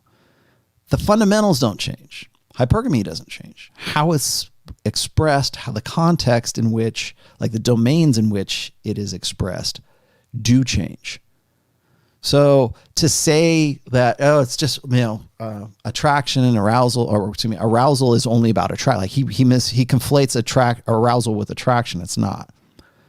But he is correct in the sense that guys will defeat themselves because they make a binary extreme mistake, thinking that it's only about looks. It's only about arousal. And it is initially. You have to have good looks. You have to have something that you have to have remember what I said in the beginning. You have to have a cover for the book.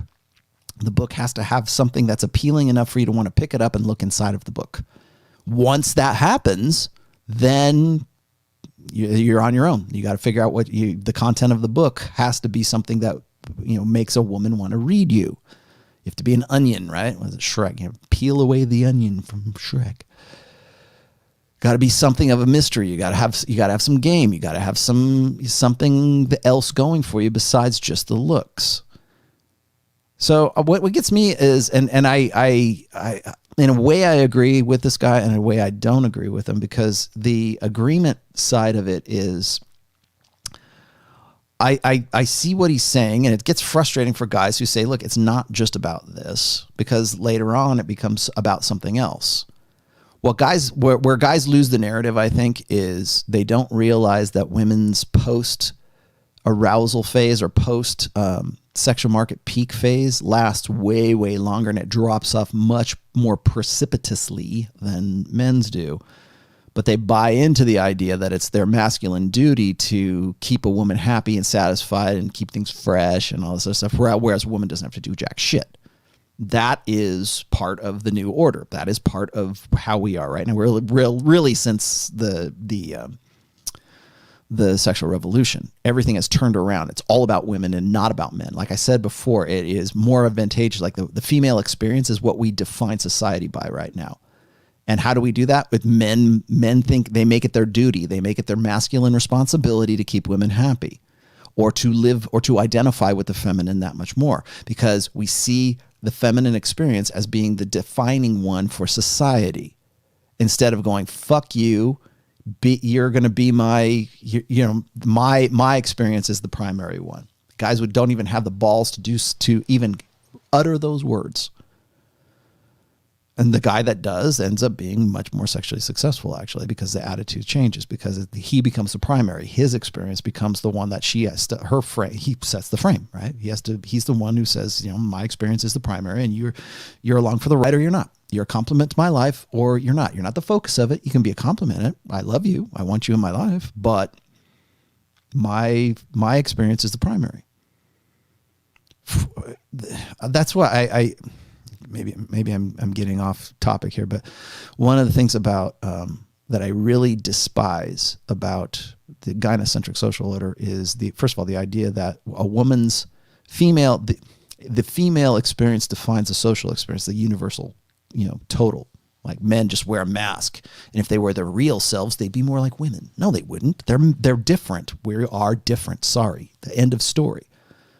But when it comes to when it comes to whose experience in life, their existential experience in life is the one that defines it, that's where we get down to issues of frame. So what women say is, well, we want equality. We want equal partnership. We want egalitarianism. You will never find equality in the natural world, but you will never find egalitarianism in any relationship. There's always a dominant and a submissive. There is always one person who sets the frame and sets the direction for the relationship, and there's the other one that follows along because they are a willing participant, because they get something out of it. That's how it works. Even in homosexual relationships, there's no such thing as an egalitarian relationship, even for homosexuals. There's a top and there's a bottom. There's a dom and there's a sub. That's how human beings work. And we're tribal, and we also have dominance hierarchies, particularly amongst men. Women would like there to be an egalitarian sort of communitarian answer to everything, and we all just live in a big drum circle and sing kumbaya. But that's what you want to know why socialism and communitarianism in general and egalitarianism is so appealing to women, is because that's their natural proclivity, that's their natural order. But anyways, I digress. Getting back to the idea that that the female experience is the defining one, both he and incels, whatever he wants to call them, are both making women the definer of like whose experience is going to be the dominant one. MGTOWs will say, "Well, I'm not going to make women the metric of my life." Good.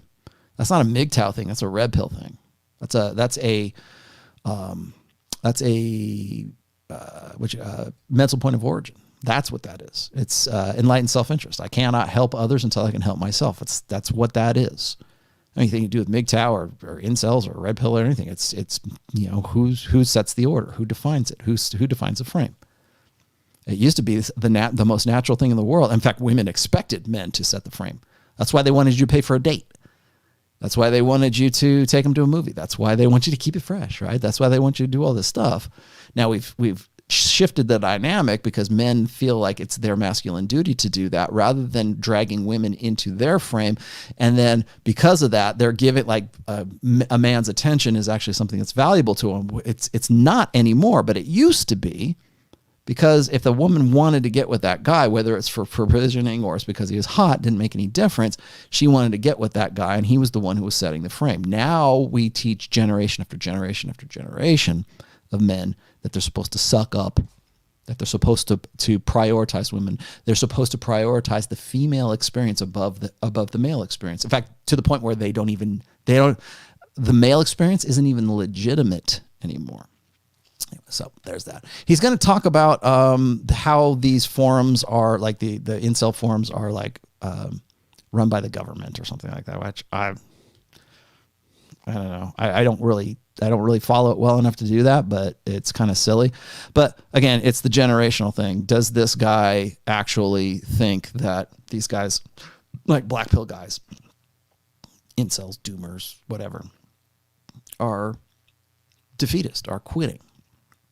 And they'll swear till they're blue in the face that they're not, but then they're not much really other than going and talking online and commiserating in the digital new order. What else do they do? What else are they doing? So in a way, I guess I understand what he's talking about. I myself have said that MGTOW, well, the more extreme end of MGTOW, and doom pill and black pill is self-defeating. Because when you think that doing 6-hour live streams and spending endless hours online and, being a simp or a pay pig on OnlyFans, when you think that that's a good use of your time, then yeah, it is self-defeating because it's here. It's changed because I'm doomed. I can't do anything. You may as well cut off your legs. You may as well cut off your arms. You may as well disadvantage yourself and say, at least the guy who has a couple of arms and no legs and can get around and has overcome his disabilities, at least he can say he tried. At least he can say, if you see a guy who is a quadriplegic and he can't really do anything and he still ends up being like Stephen Hawking, you go, God damn, that guy, he did something. He made a dent in the universe. If you're a completely whole, healthy individual and your deficit isn't here, it's here, then what does it say about yourself? So anyways, I'm going to keep going here. And you participate in these forums, understand that most of them, if not all of them, are organized by law enforcement officials. I don't believe this. It's to keep an eye on incels, because a lot of people think that incels are, future terrorists. And you have to understand that everything you say on those forums is being written down somewhere. And people who reveal who... All right, this is like neither here nor there, so I'm going to scroll up here a little bit and then come in here. There we go. Women in their early 20s, okay? Not some MILF gas bag.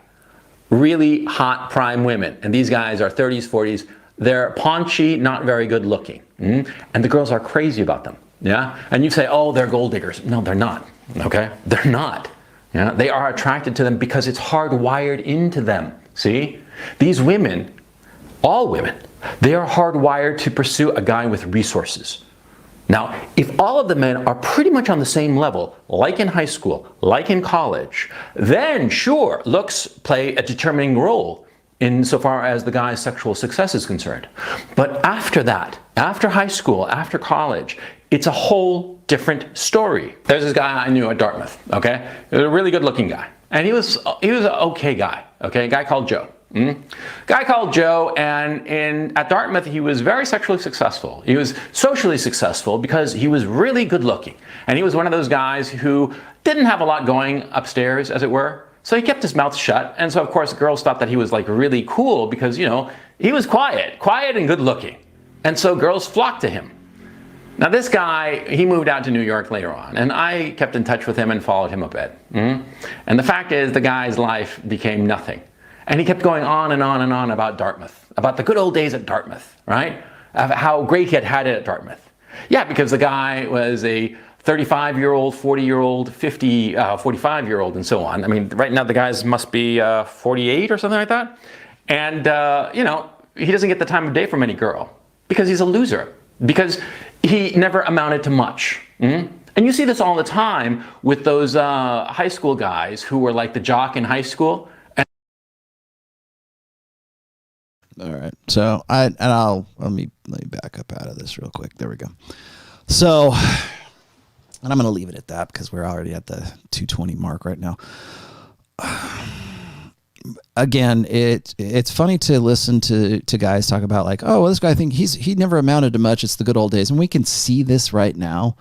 But you have to remember that like my generation, because this guy's about the same age as I am. My generation, we didn't have Facebook. We had to learn things on the fly. We had to do things in real time. We had to do things face to face. So when we look at things, like we have a luxury right now of being able to go back, like you can go on Facebook right now. I could go on Facebook and I could find guys that I used to know in high school who haven't amounted to much. And I could say, see, that's why the women don't really like them. No, well, maybe not. Maybe they're just simply not out there and they're not trying. Or who's going to go out with that fat guy and they're not going to, you know, no young woman wants to have anything to do with them. That's why they hit me up when they get divorced at like 45, 50, 55 years old and say, well, how do I get a girl? How do I get back into the sexual market? You know, how do I get back into things? It's like, well, first of all, you don't ask me to do that. I can give you the theory on it, but I'm not going to give you the practice on it because I'm not in there. I'm not in it. I can tell you how to understand women.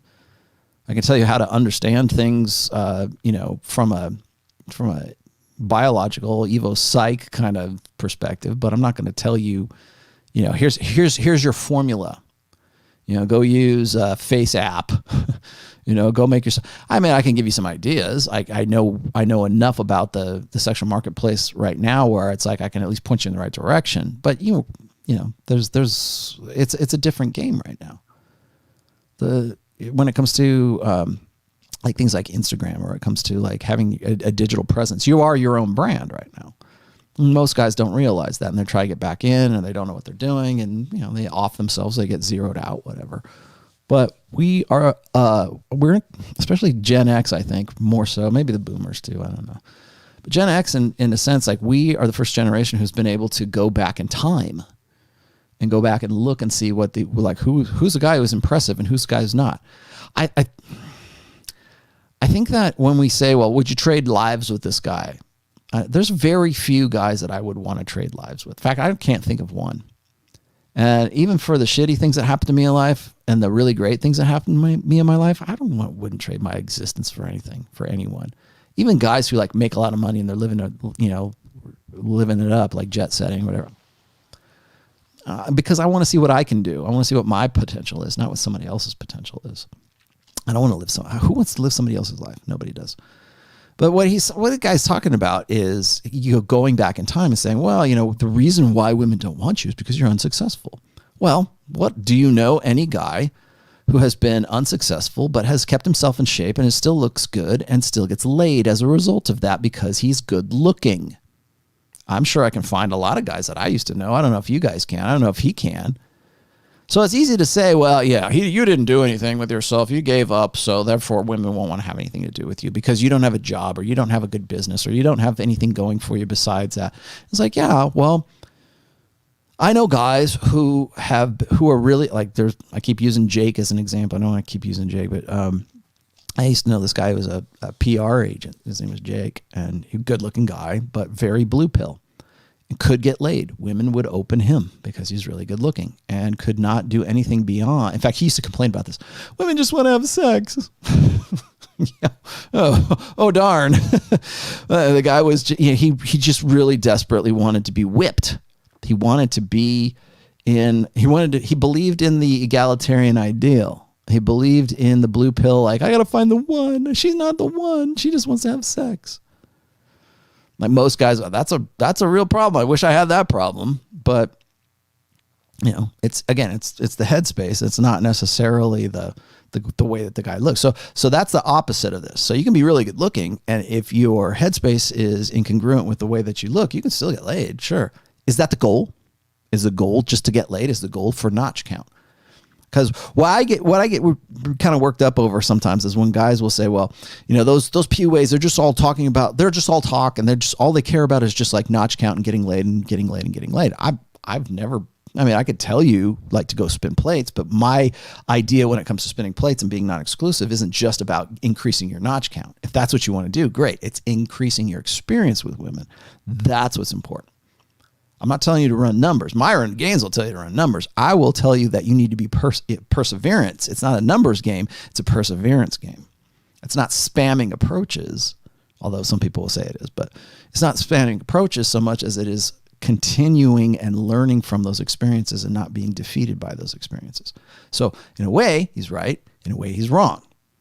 Because guys today will say it's all about looks. It's all, you don't get your foot in the door unless you have a minimum threshold of good lookingness.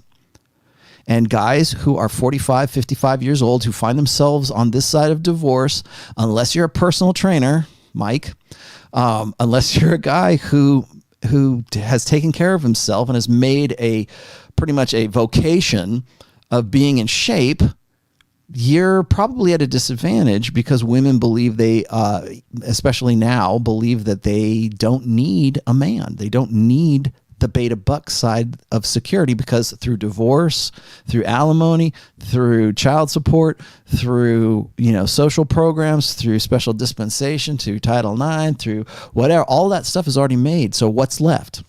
The alpha fuck side. That's what's left.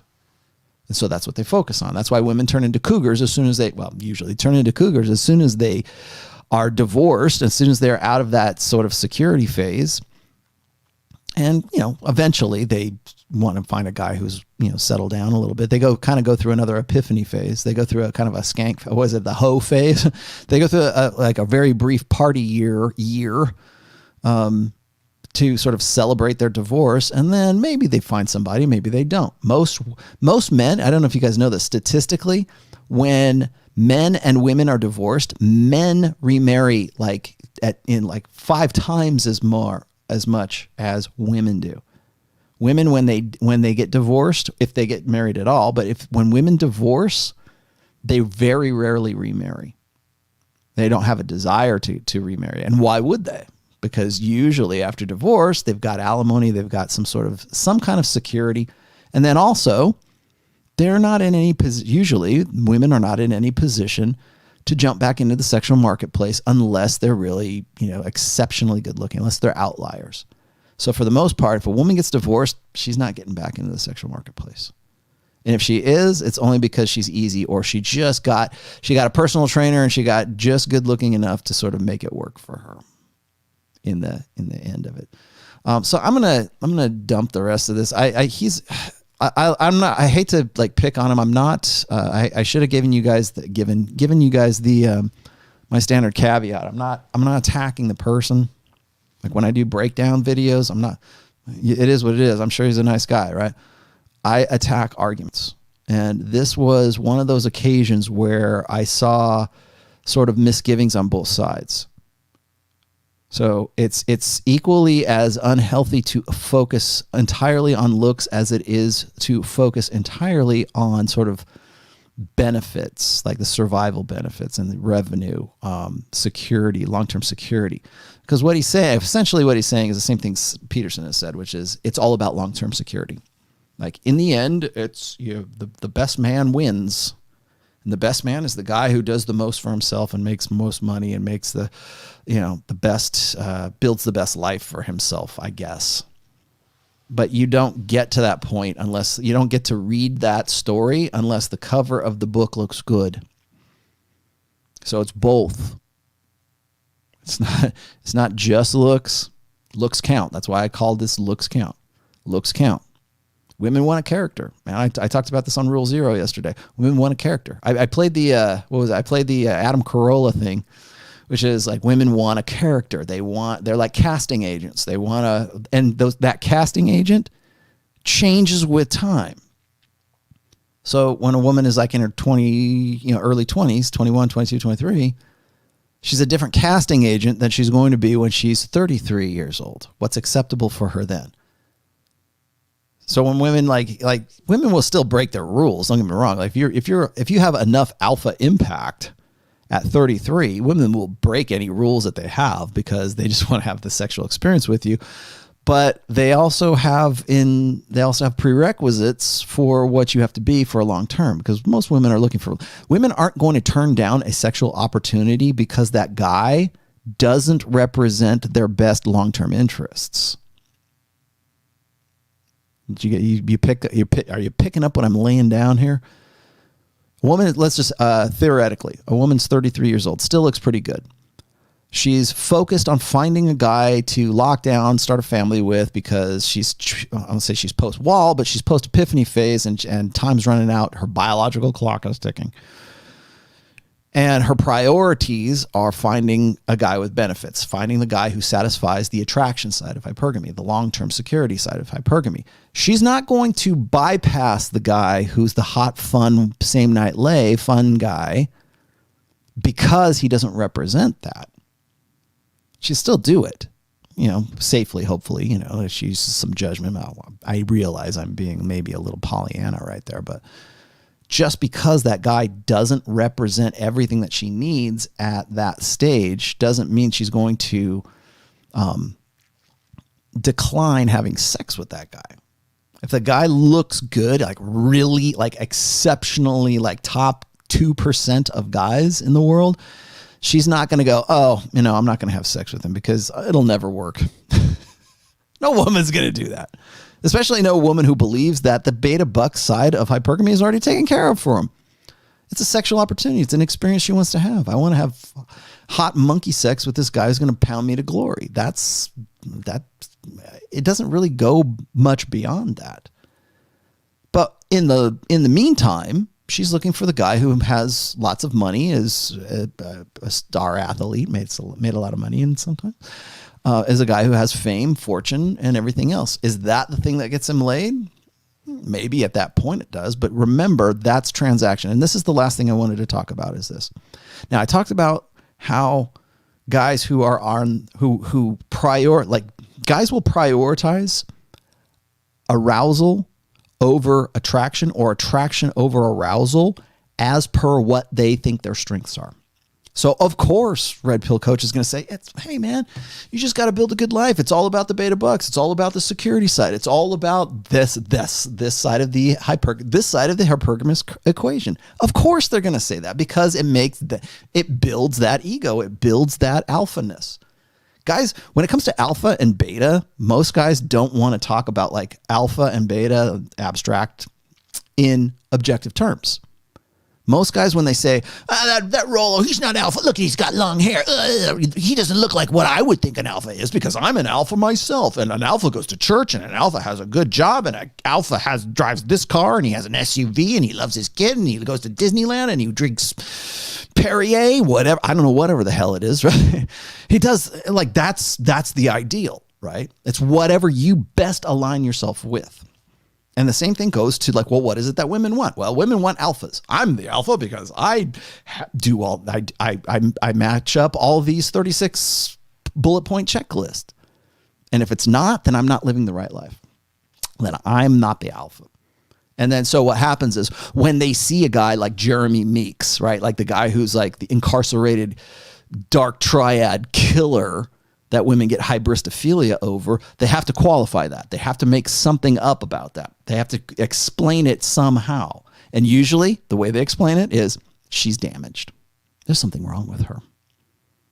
Only women get hybristophilia, but there's something wrong with all those women that have hybristophilia. She's damaged. There's something happened. She's daddy issues. So, mommy didn't love her enough. Or she's got drug issues. Blah, blah, blah, blah, blah, blah, blah, blah. First thing I asked Sterling Cooper when I was interviewing Sterling Cooper about like women in porn, I said, are they all drug addicted? He said, no. He said, they want to be here. They have to enjoy it in some degree. Are some of them like, use drugs? Sure. But like when women get into it, it's not because like, oh, I want to get into it because there's cocaine there. No, they get into it because they that's what they want to. He's saying most of the girls here, the thing that would throw you for a loop, they're here because they want to be. It's not because they're these poor exploited waifs. They want to be there. That's what they wanted to do. And more, you want to know, why is it that OnlyFans is the #1 career choice of women in 2020? Because they're all addled, damaged ex-strippers? No. It's a great way to make money. You're going to be stupid. They're going to take your money. That's the American way. What is it?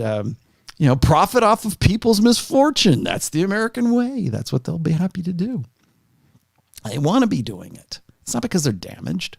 But if that doesn't fall into your idea of what alpha is, because you represent the alpha ideal, or you should. Like women love that too. Women pick up on your sort of insecurities, but women will pick up on your impression of what you think women should think is alpha. So when a woman says, if you ask a woman, say, what's an alpha male? She's not going to say, oh, the guy who's like 6 foot tall, built. But she's going to start rattling off things that are her attraction ideals. Oh, he's got to have a good job. He's got to love his mother. He's got to like puppies. He's got to, be an exec. He's got to make partner in the law team, or be a surgeon, or be a fireman, or whatever it is, like anything. Like she'll start rattling off things that are attractive to her. If you say, what do you want? We ask a woman, what do you want? She's going to start rattling off things that are attractive in the long term, because that sounds right.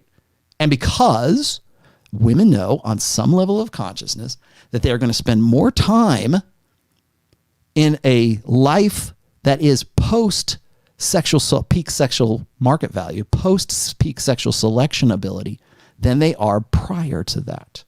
And I don't care how many women will say, well, I'm in my sexual peak at 40. No, you're not.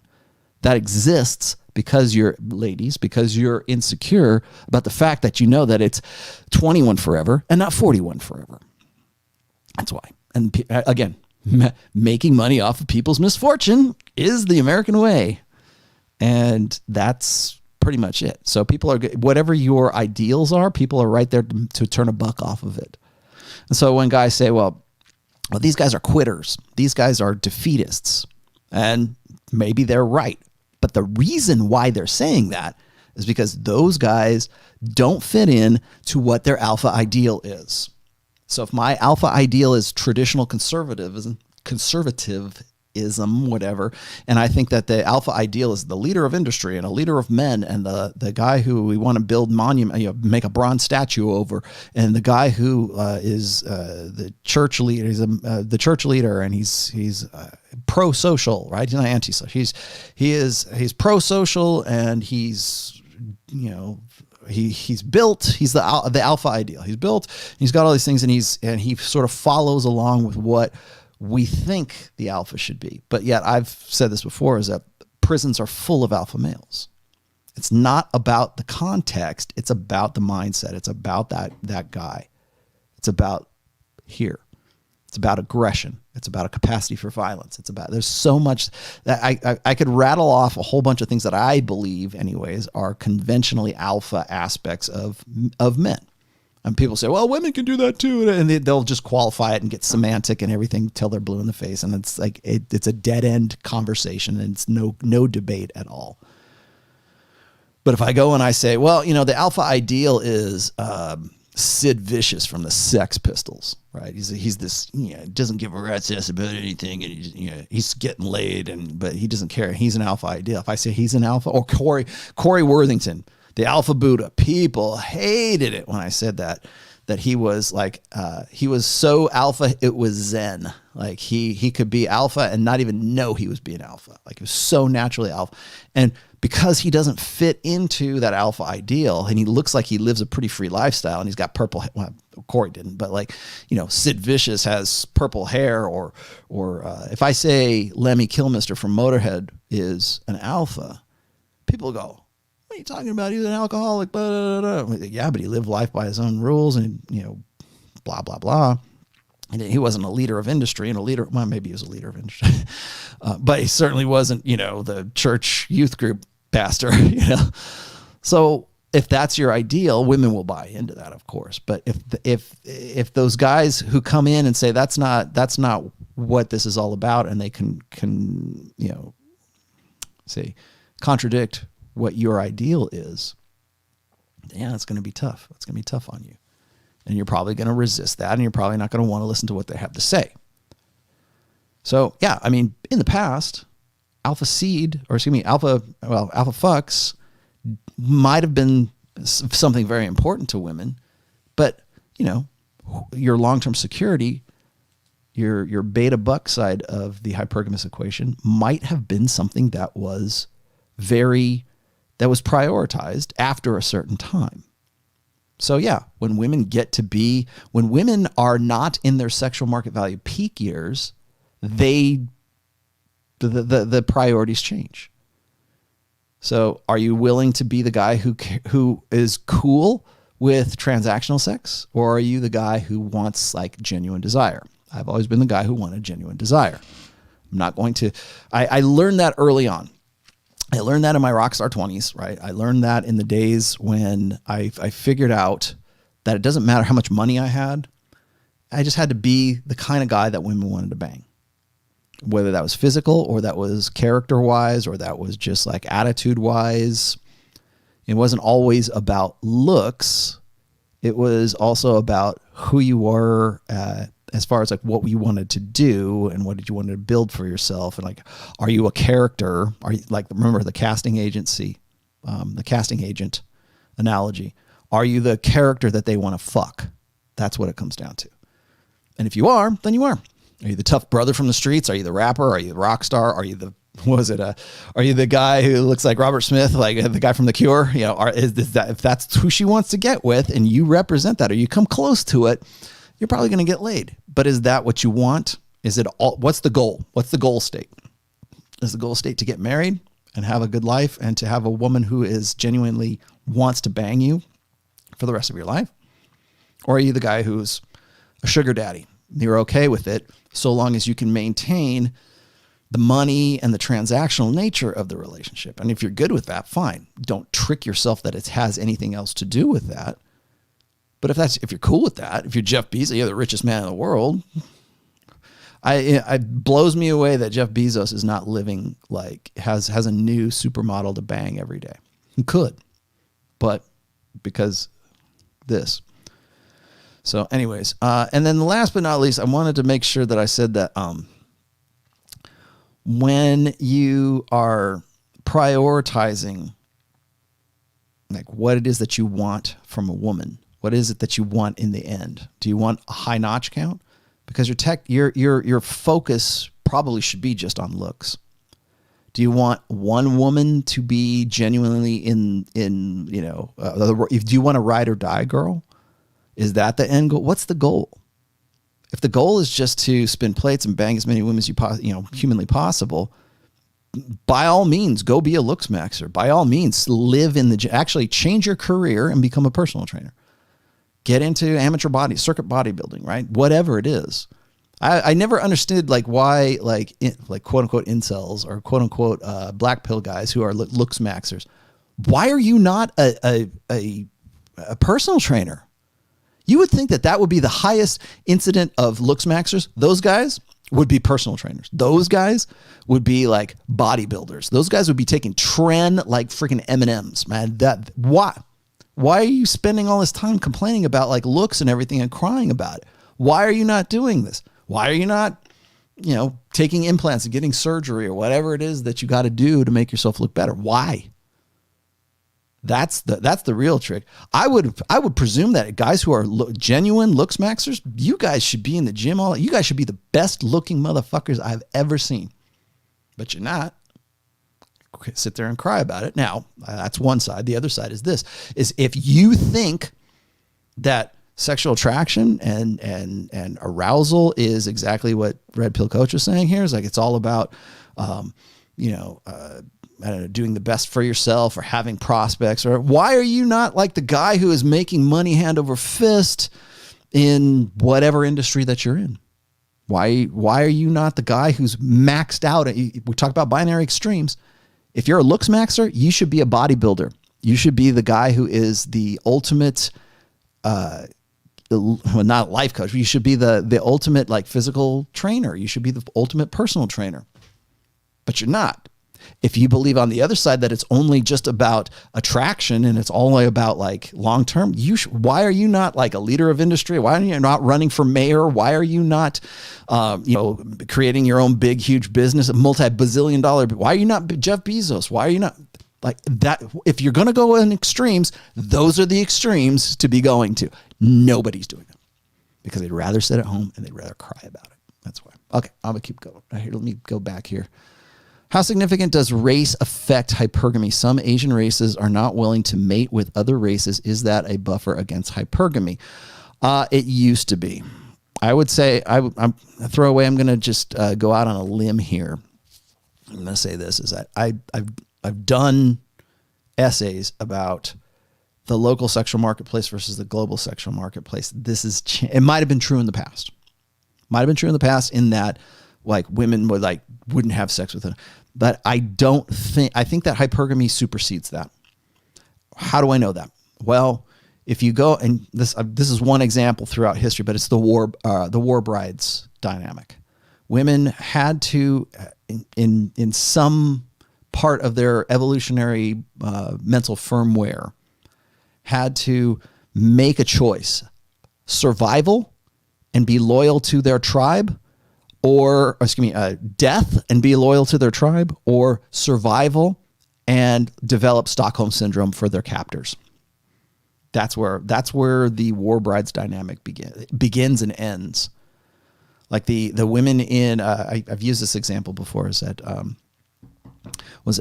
women in Nazi occupied Holland and France, by the way, decided that they wanted to fuck the Nazi officers. They wanted to have sex with Nazi soldiers because they made a bad bet, and the bad bet was I'm going to have sex with the enemy. I'm going to sleep with the enemy because I think they're going to win, and that's the choice: loyalty to tribe, in this case your nationality, or surviving and falling in love with your captors, falling in love with the enemy. And that's a biological thing. Like we want to say, well, women will make the right choice. No, women will make a choice based on what they think is in their best interests. Like I said before, when it comes to cognitive dissonance, if one or both of if those two choices, the cognitively dissonant choices between choice A and choice B will both optimize hypergamy, women have no problem resolving cognitive dissonance.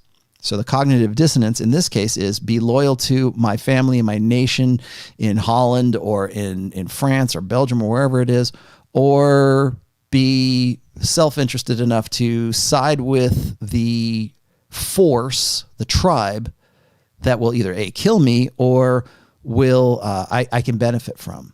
I can live a better life because I made the right choice. I came down on the right side of history, right? So I decided to have sex with the Nazis and have babies with the Nazis. And what did they do? Once the Nazis had been defeated, they took those women into the town square and they cut their hair off, brutally cut their hair off, and shamed them. The men who collaborated with the Nazis, they simply put a gun to their head and shot them, for the most part. So collaborators, but see, women always have that way out because we treat women as if they're children. We treat women as if they don't know any better, And women know that that's what they'll be treated with kid gloves. So even if they won't be killed, they'll be shamed and they'll have their hair chopped off, but they won't die. So in the end, did it matter whether she got with the Nazi, or did it matter because she's not going to die? They're not going to kill her. She's just a stupid woman. She doesn't know any different. Just cut her hair off, shame her, make an example of her. And she goes on, is shamed. And maybe there's some photos of it that endure, but she goes and marries a nice Dutch guy or a nice French guy and goes about her business. She didn't die. The guys die.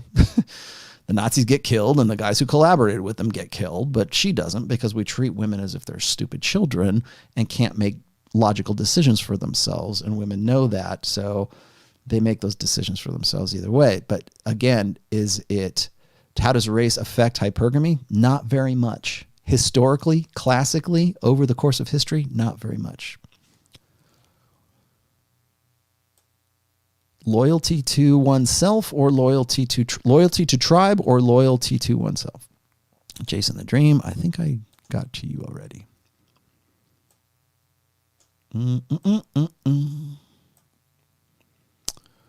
Anybody else? Oh, I can get to you. Sorry. What am I if I don't...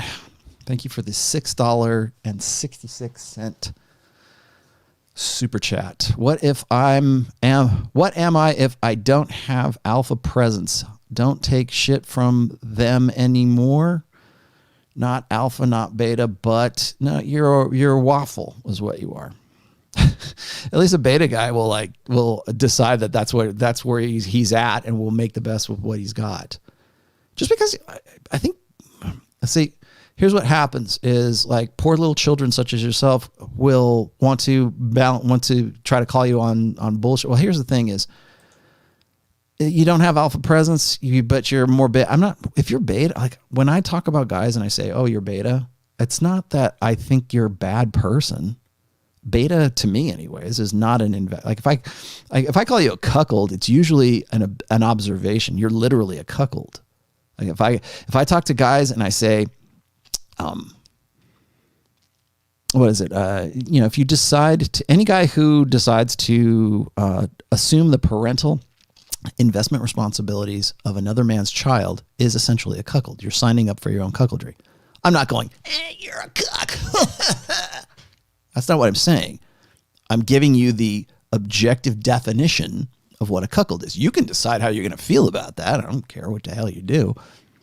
But man, I look like weird in this lighting here. I did something weird. I put I've got light blocks here and a light block here finally, and now I look like I look Orange Man bad all of a sudden. But anyways, if I say you're beta or I talk about alpha, whatever, remember it's not like, oh, alpha, you need to be alpha, or you need to be beta, oh, you're a beta. It's not an insult. It's a definition. It's just a categorization. How you choose to feel about that's up to you. I don't care what the hell people call each other cucks all the time. Okay, whatever. I'm not. If I say that's very purple pill, it's not that I'm going, oh, you're purple pill. That's not what I'm saying. I'm saying you are exhibiting the behaviors and the mindset of a guy who is red pill and has this red pill awareness, has decided that he wants to use that to try to achieve his failed blue pill ideals. That's a purple pill. That's purple pill. So there you go. There's your $6.66 advice. Warrior Race. Oh, I will get to you. Hang on. I got some other ones I got to catch up on here. Bulldog Mindset. I got to you.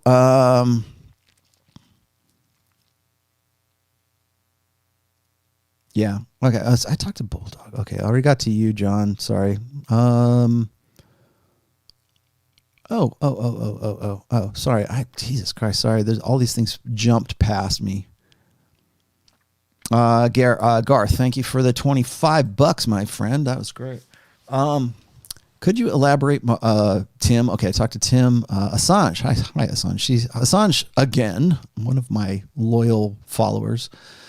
Graph of women perception on guys' looks says it all. Okay.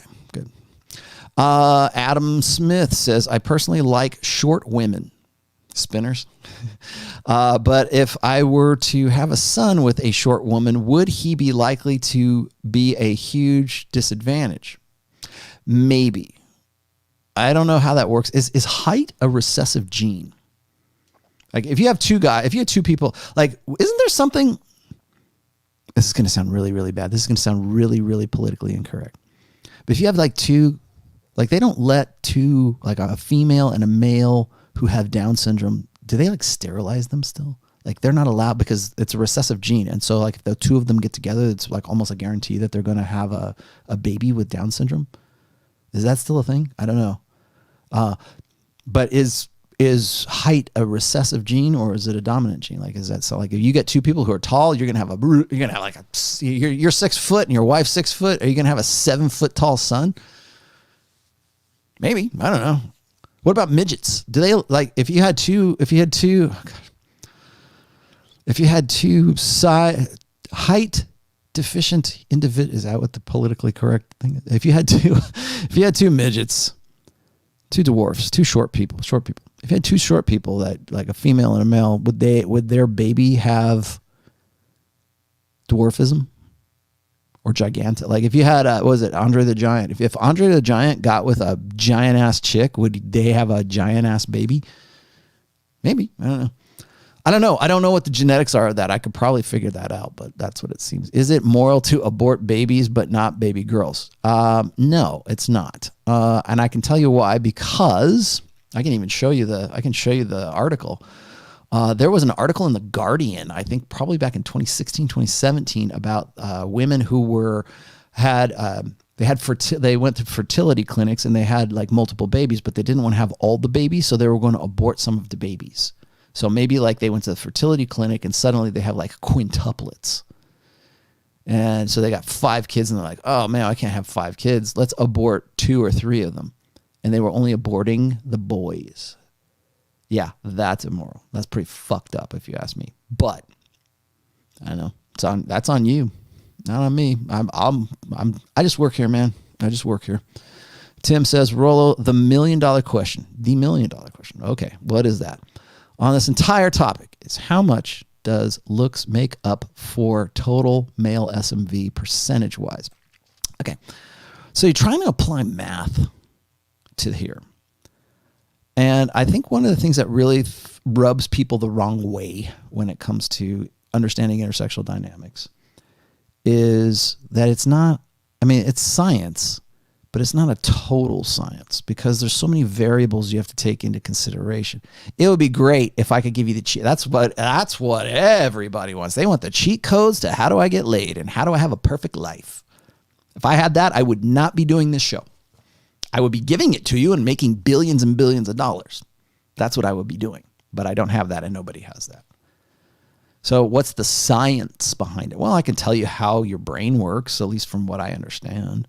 I'm not an endocrinologist, but I can tell you like what I think. All I do is just connect dots. Like I said, I just work here. I can connect the dots. And I would say one of the things that rubs guys the wrong way is they think that because I'm not a pickup artist and I'm not a dating coach, so fuck you very much. I've never sold myself as a dating coach. If you like what I have to say, if you read my books, thank you. God bless you. Go with vaya con Dios, man. But I'm not a dating coach. In fact, I hate the term coach, period, of anything. Because I think it devalues actually the actual position of being a coach. But if anybody's telling you that they have the science or they have the cheat code or the magic pill or the magic the 12 steps to live a great life, if anybody's telling you that, they're selling you something. They're selling you a book, they're selling a program, they're selling you whatever. Maybe it's good, maybe it's not. You get to decide because the onus of education is on the student, not on the teacher. You as a student have to say, that guy's a charlatan and that guy's a good professor. I'm going to go with him. That's on you. It's always on the student. So what's the total percentage? Well, that's hard to say. Oh, you're just being wishy-washy. No, I'm not. Because as I showed you before on the graph, is that at certain times, one of the reasons why I wrote the Preventive Medicine book is because at different phases of a woman's maturity, that percentage might change. So yeah, when a girl's 15 to 25, maybe looks is 90%, and then it drops off. Like one of the things that Red Pill Coach Guy doesn't really account for is genuine desire. Is that what you want to live with for the rest of your life? Mitigated desire, sexless, a dead bedroom. Is that what you want to live with? Do you want to live with a woman who realizes that her glory days are over, and Howard already knew that they were going to be over, but she is pining for her old college. I was so crazy in college. She's pining for 21 forever. And you're never going to get past that. And you're never going to get past the realization that the only reason she's really into you is not because you're good looking or you're dominant or whatever, but it's because what you can provide for her. It's because it's a relationship, a lifetime relationship based on the beta bucks side of hypergamy. Are you cool with that? Are you cool with thinking that? I'm not. I want a woman who has I want a woman who wants to genuinely fuck me. And I've always been like that. Was it I hate to have to quote Gene Simmons in so many times in one show. Gene Simmons has said that he's never been drunk. He's drunk. He's had wine before, but he said he's never been drunk. I don't know if I necessarily believe that, but he's one of these guys who's really kind of been turned off to drugs. He never really had a drug problem, never had an alcohol problem as far as I know. And more or less lived by his own way. But he's been quoted as saying that he doesn't, if a woman came to his like hotel room or whatever, like after a show, if she was all lit and fucked up on coke or whatever, he would send her away because he didn't want to have sex with a woman who wasn't like in her right state of mind, who didn't want to tear his clothes off. And I get it.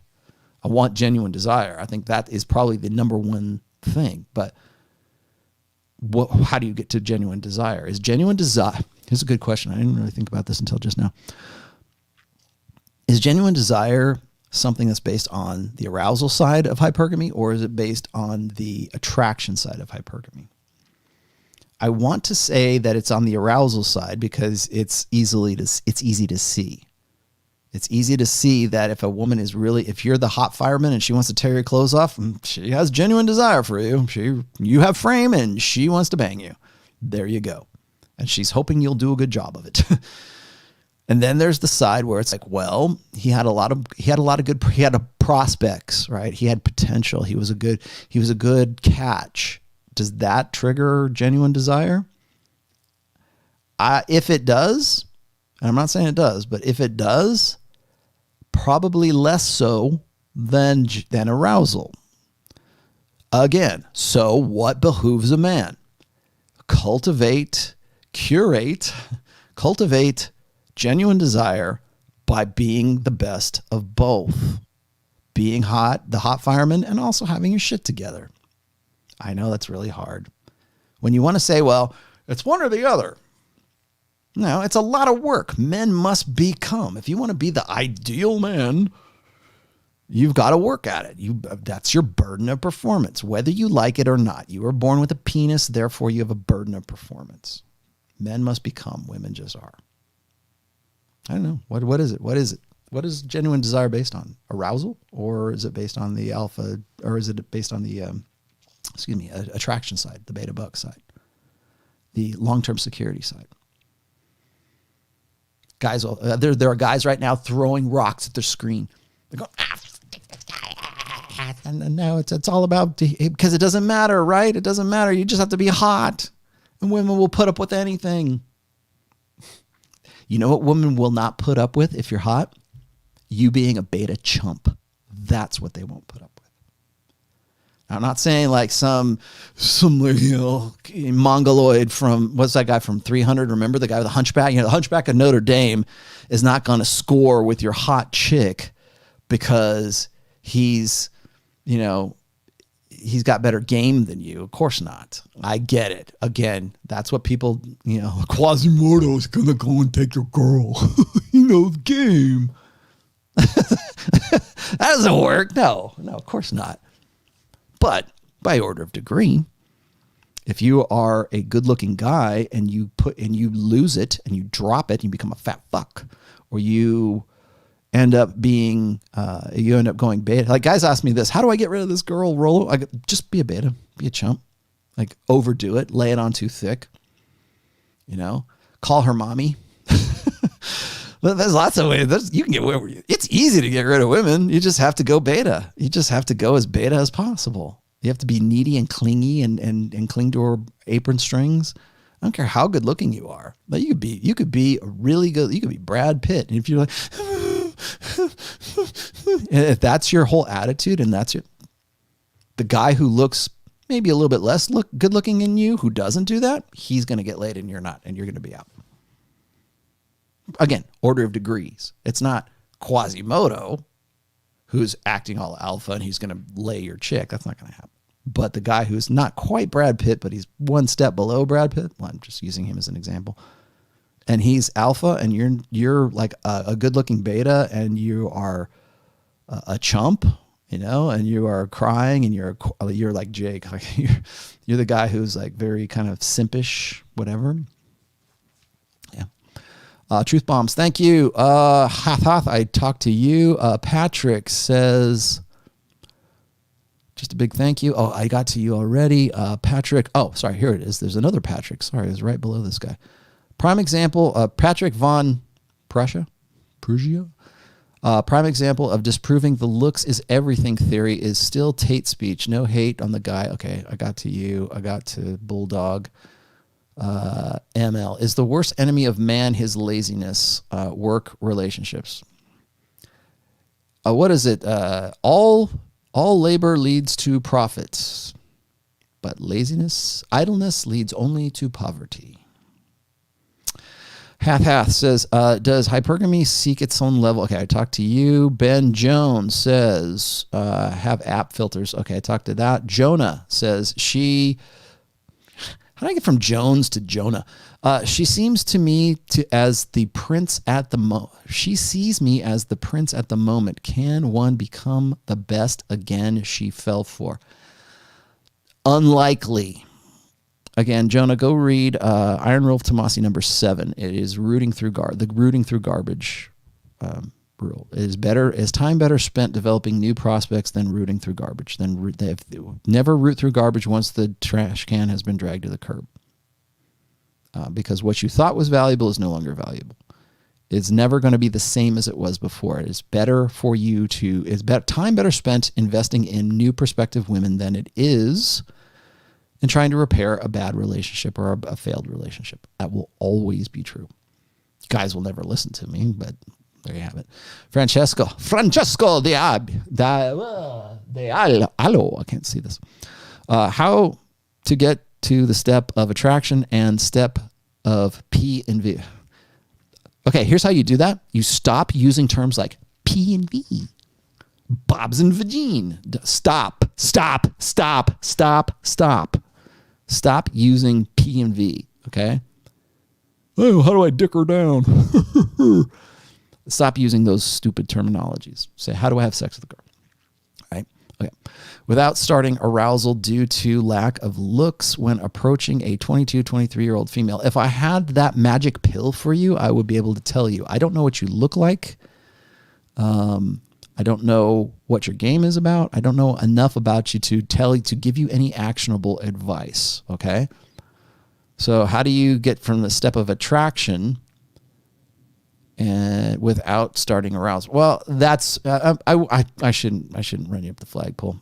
Francesca, here's the thing is a lot of guys are backwards. Because they believe what women tell them. What women tell them is that, oh, I need to feel comfortable with you. If a woman wants to bang you, especially now, she's going to find a way to bang you. She's not going to go, oh, I need to feel comfortable. I need to spoon on the couch for a little while. I need to X, Y, and Z, whatever the rules are. Remember, women make rules for betas and they break rules for alphas. And if she thought you were an alpha and she really wanted to fuck you, there wouldn't be any conversation. There wouldn't be any, oh, how do I get from attraction to arousal? Because you'd already be in arousal. So what guys do, beta guys do in particular, They shoot themselves in the foot because they believe in the idea that if they are her friend, if they go through the comfort stage prior to the arousal stage, which is the attraction stage, then you want to know how guys get in the friend zone? More guys put themselves into the friend zone than women will ever put into the friend zone. I'm not saying women don't do it, but men put themselves in the friend zone before women do. I should do a whole show on that. Because they believe in the idea of rapport and comfort and familiarity before arousal. That's absolutely backwards. It should be arousal first and then attraction. Always. JS says, what happens when an 8-9 gets locked down all through her party years? She goes through what's called making up for missing out. Go look that up on the Rational Male. I've already written about this. Women still go through the party years. They still go through the epiphany phase. If they're locked down, if a woman gets like married at 19, you want to know why women, especially now, but why women or why marriages that start earlier end up in divorce more commonly than later? It's because women, especially for women, they have to live vicariously through their girlfriends, through their moms, through their sisters, whatever. So while they're playing house at 19, 20, 21 years old, all their girlfriends are like out there in the clubs and having a good time and listening to whatever they're listening to and drinking whatever they're drinking, going to Vegas and having fun. And she's raising kids. And so when she gets to be 30 years old, she goes, my life that could have been. She divorces beta schlubby husband who's probably let himself go because he was the best she could do at that time. And now she's single mommy, becomes cougar girl, and there you have it. So that's really what happens. Throwaway says, how significant does race? Okay, I talked about that. Jason the Dream, thank you, Jason the Dream. Bacon Comments says, how do I find your band's music? Well, that's easy. All you do is go read the goddamn description, which I keep telling you guys to go and do because the link is right there at the bottom. It's in right before relevant links. My band is called Trial of Ascension. It is on Spotify. We have a 4-song EP on Spotify. The link is in the description that you would know if you would read. Zeroed Out. It's going to be BMF. Bad motherfucker. Zeroed out recently, so my money isn't ideal, but thanks to the red pill, I've worked on game and have always been in shape, more successful than ever with girls. Good for you. Thank you. Remember how everybody's interested in receipts? I wish I could put that up. I don't have it's not going to show. That's a good receipt. Warrior Race, here you go. He says, you say natural desire matters. Is natural desire stimulated by looks and appearance? Yes. Does playing the character stimulate that natural desire? Yes. And Rule 0 was awesome. Yes. Yeah, it does. My argument for this whole, where I stand, I guess, in this debate, right? It's all about looks. No, it's not all about looks. It's all about, your security and your attraction. Both. It's both. It's wrong to gross out. It's wrong to be extreme on both sides. But is natural desire stimulated by looks and appearance? Yeah, of course it is. You've got to get your foot in the door. You've got to be somebody you got to have a good cover to your book. But guess what? Once the book is opened, there better not be blank pages. Because then it sucks. It's a shitty book. It better not be like goofy, dumb shit in the book if the cover of the book looks like crap. Or the cover of the book looks good. Or vice versa. The Elephant Man, right? What was I just talking about? Like the cover of the cover of the book for the Elephant Man. Ugh. But the Elephant Man's great, man. Look, he's a cool dude. You want to hang out with him. He knows lots of shit. Okay. But he's the Elephant Man. You can't get in the door. You can't get no play. You can't get a woman to actually want to bang him because he's ugly.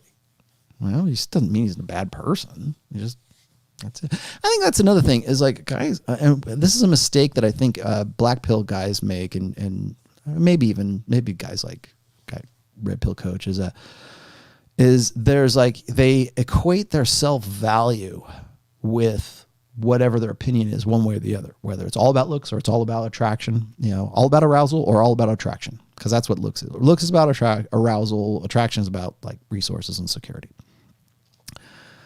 When you wrap your ego into those things, that's a real dangerous place to be, because like guys who are like looks maxers they'll do what I call self-flagellation. They'll beat themselves up because they don't look like that beautiful ideal. And then you got guys like who just think that it's all about like, oh, it's all about the quality. You just got to be the best version of yourself. Well, if that doesn't include also looking good, and that's part of your ego, then you're making the same mistake as the other guys are making. Women do this. Another problem feminized men have today is they wrap their self-worth into how they look. They wrap their self-worth into their sort of positivity grift. They wrap. It's the same thing that happens with there's a woman called Robin Korth, and I think that was her name. She was really upset because like guys weren't attracted to her and she was an older woman. She was like in her late 50s, 58, maybe even she's probably in her 60s now, but she was divorced. She thought she looked good. Maybe at 58 she kind of did. I don't know. When you guys tell me, I wouldn't get with it, but she was upset because she thought that her sexual appeal, and women do this all the time, they believe that their sex appeal should be conflated with who they are, what they are. I have my own business. Like that's what Tomi Lahren's lucky that she looks, and I'm going to say this, she looks good for whatever, 28 years old. Okay. You might be too cool to bang Tomi Lahren. I wouldn't be too cool. If I was single, I would not be too cool to bang Tomi Lahren. But she thinks that her sex appeal or her value is wrapped up in what she is, not rather than like what she looks like or her sexual availability, because that's what men are more interested in. Younger, hotter, tighter, and is she single? That's the four things, okay? Fertility and availability. That's what it comes down to for guys. And I don't care how many men, ladies, here's a revelation for you. Men generally don't care about what your degree is. They don't care about what your business is. They don't care about how cool you are on Fox News. They don't care about who you voted for. They don't care about that. Fertility and availability. That's what it comes down to. And what happens is women will wrap their egos up and their self-worth into their sexual market value. Those are two separate things, but women won't. But women like to, because they can't, right? Because their only agency is really sexual market value. They can't not conflate those things. And guys will do it too. Guys like feminized men, they're doing it now too. She should love me because I've got this great job. Fuck you. They don't want to have anything to do with you. If you don't look hot to get to the point where they can appreciate that, who cares? Nobody cares. Juan Sebastian says, my plate's like behemoth now. Good. That means that they're into you. Authentic Gaming says, Rollo, thank you for showing me the way of the red pill. You saved my life. Good. I'm glad I did. Thank you. Shish Kebab, I already got to you. Whatever your name is. It's probably not your name. I just made that up. You're now Shish Kebab. Let's see. Bradford Hogue says, in brief, alpha is the man that lives on his own terms. Oh, that's definitely part of it. Josh Jericho, thank you for the wisdom. Godfather took this out of my foam cannon budget. Well, good. Somebody sent me, I don't know who it was, one of you guys, oh, this is Ryan. One of you guys sent me an image of an actual foam cannon and like had some meme attached to it. I'm like, is that what they really, they're very simple inventions that changed the world. Ryan Newby says, how much does fashion count towards looks and how much is it purely physicality? Depends on the context. And it depends on the social context. So, like, look at me now. Look at me. right? I got long hair. People say, "Oh, well, you're trying to relive your." I'll have guys all the time. There'll be some son of a bitch in the comments here who'll just say, "Oh, look at Rollo. He's trying to be some '80s rock star. What's wrong with it? What's he trying to be a pickup artist?" And then next week, I'll go put on like my camouflage hat and a camouflage. I'll look like I just got done hunting because it's hunting season here. Like, what's wrong with him? Did he say? Was he a redneck? And then I'll go and I'll wear a Slayer T-shirt and they'll go, "What's wrong with him? He thinks." There's no pleasing people, but fashion is contextual. So what works in like a goth music club, like if you go out to a goth show or you go to the Cure or I don't know, whatever, you go you're going to dress differently going to that place than you are going to like a country bar. Again, contextual. That was Ryan. This is NEO who says, excellent video topic. Thank you. I have gone way over in this one. And my dogs are like, what the hell's going on? Are warriors more alpha than PUAs? What the hell's a warrior? PUAs are like the boogeyman. Everybody hates they're fictional, non-existing like figments of your imagination. They really are. Everybody hates the PUAs. MRAs hate PUAs. Black pill hates PUAs. MGTOW hates PUAs.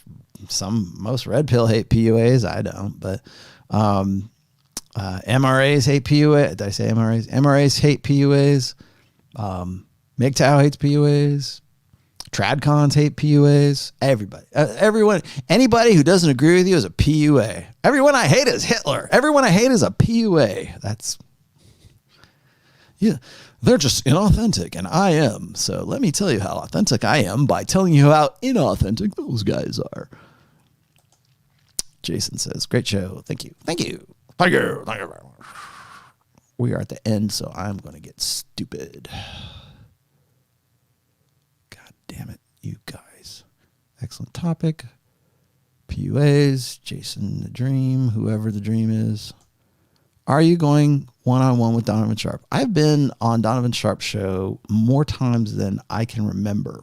Go look at his show archive. I've been on Donovan's show, even post 21 convention, for a very long time. So am I going to have him on this show? I don't know. If he wants to come on. Donovan will probably not ever be on Rule Zero, but I don't have any problem going on his show, and I don't have any problem having him over on my show.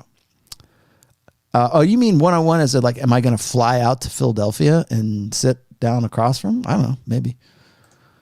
Can you talk about building your social network? I will on the next show.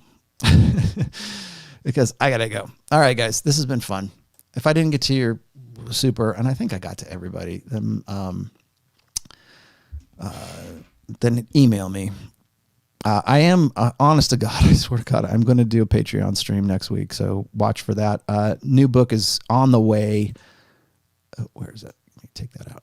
New book is on the way. Old book is still available on Amazon. Please go. If you have not read The Rational Male, why not? While you're watching this show and you haven't seen it. And I will tell Ned and Bambi that you really love them. Also, if you have not listened to Trial of Ascension, the link to the Spotify is in the description. Go check that out. And also, if you can't contribute to the show, and I really wish that you would sometimes, but if you can't, that's fine. But I can always use positive reviews on Amazon for any of my books, even on Audible. I'm available on Audible as well. So I'll see you guys later. And Wednesday, same bat time, same bat channel. See ya.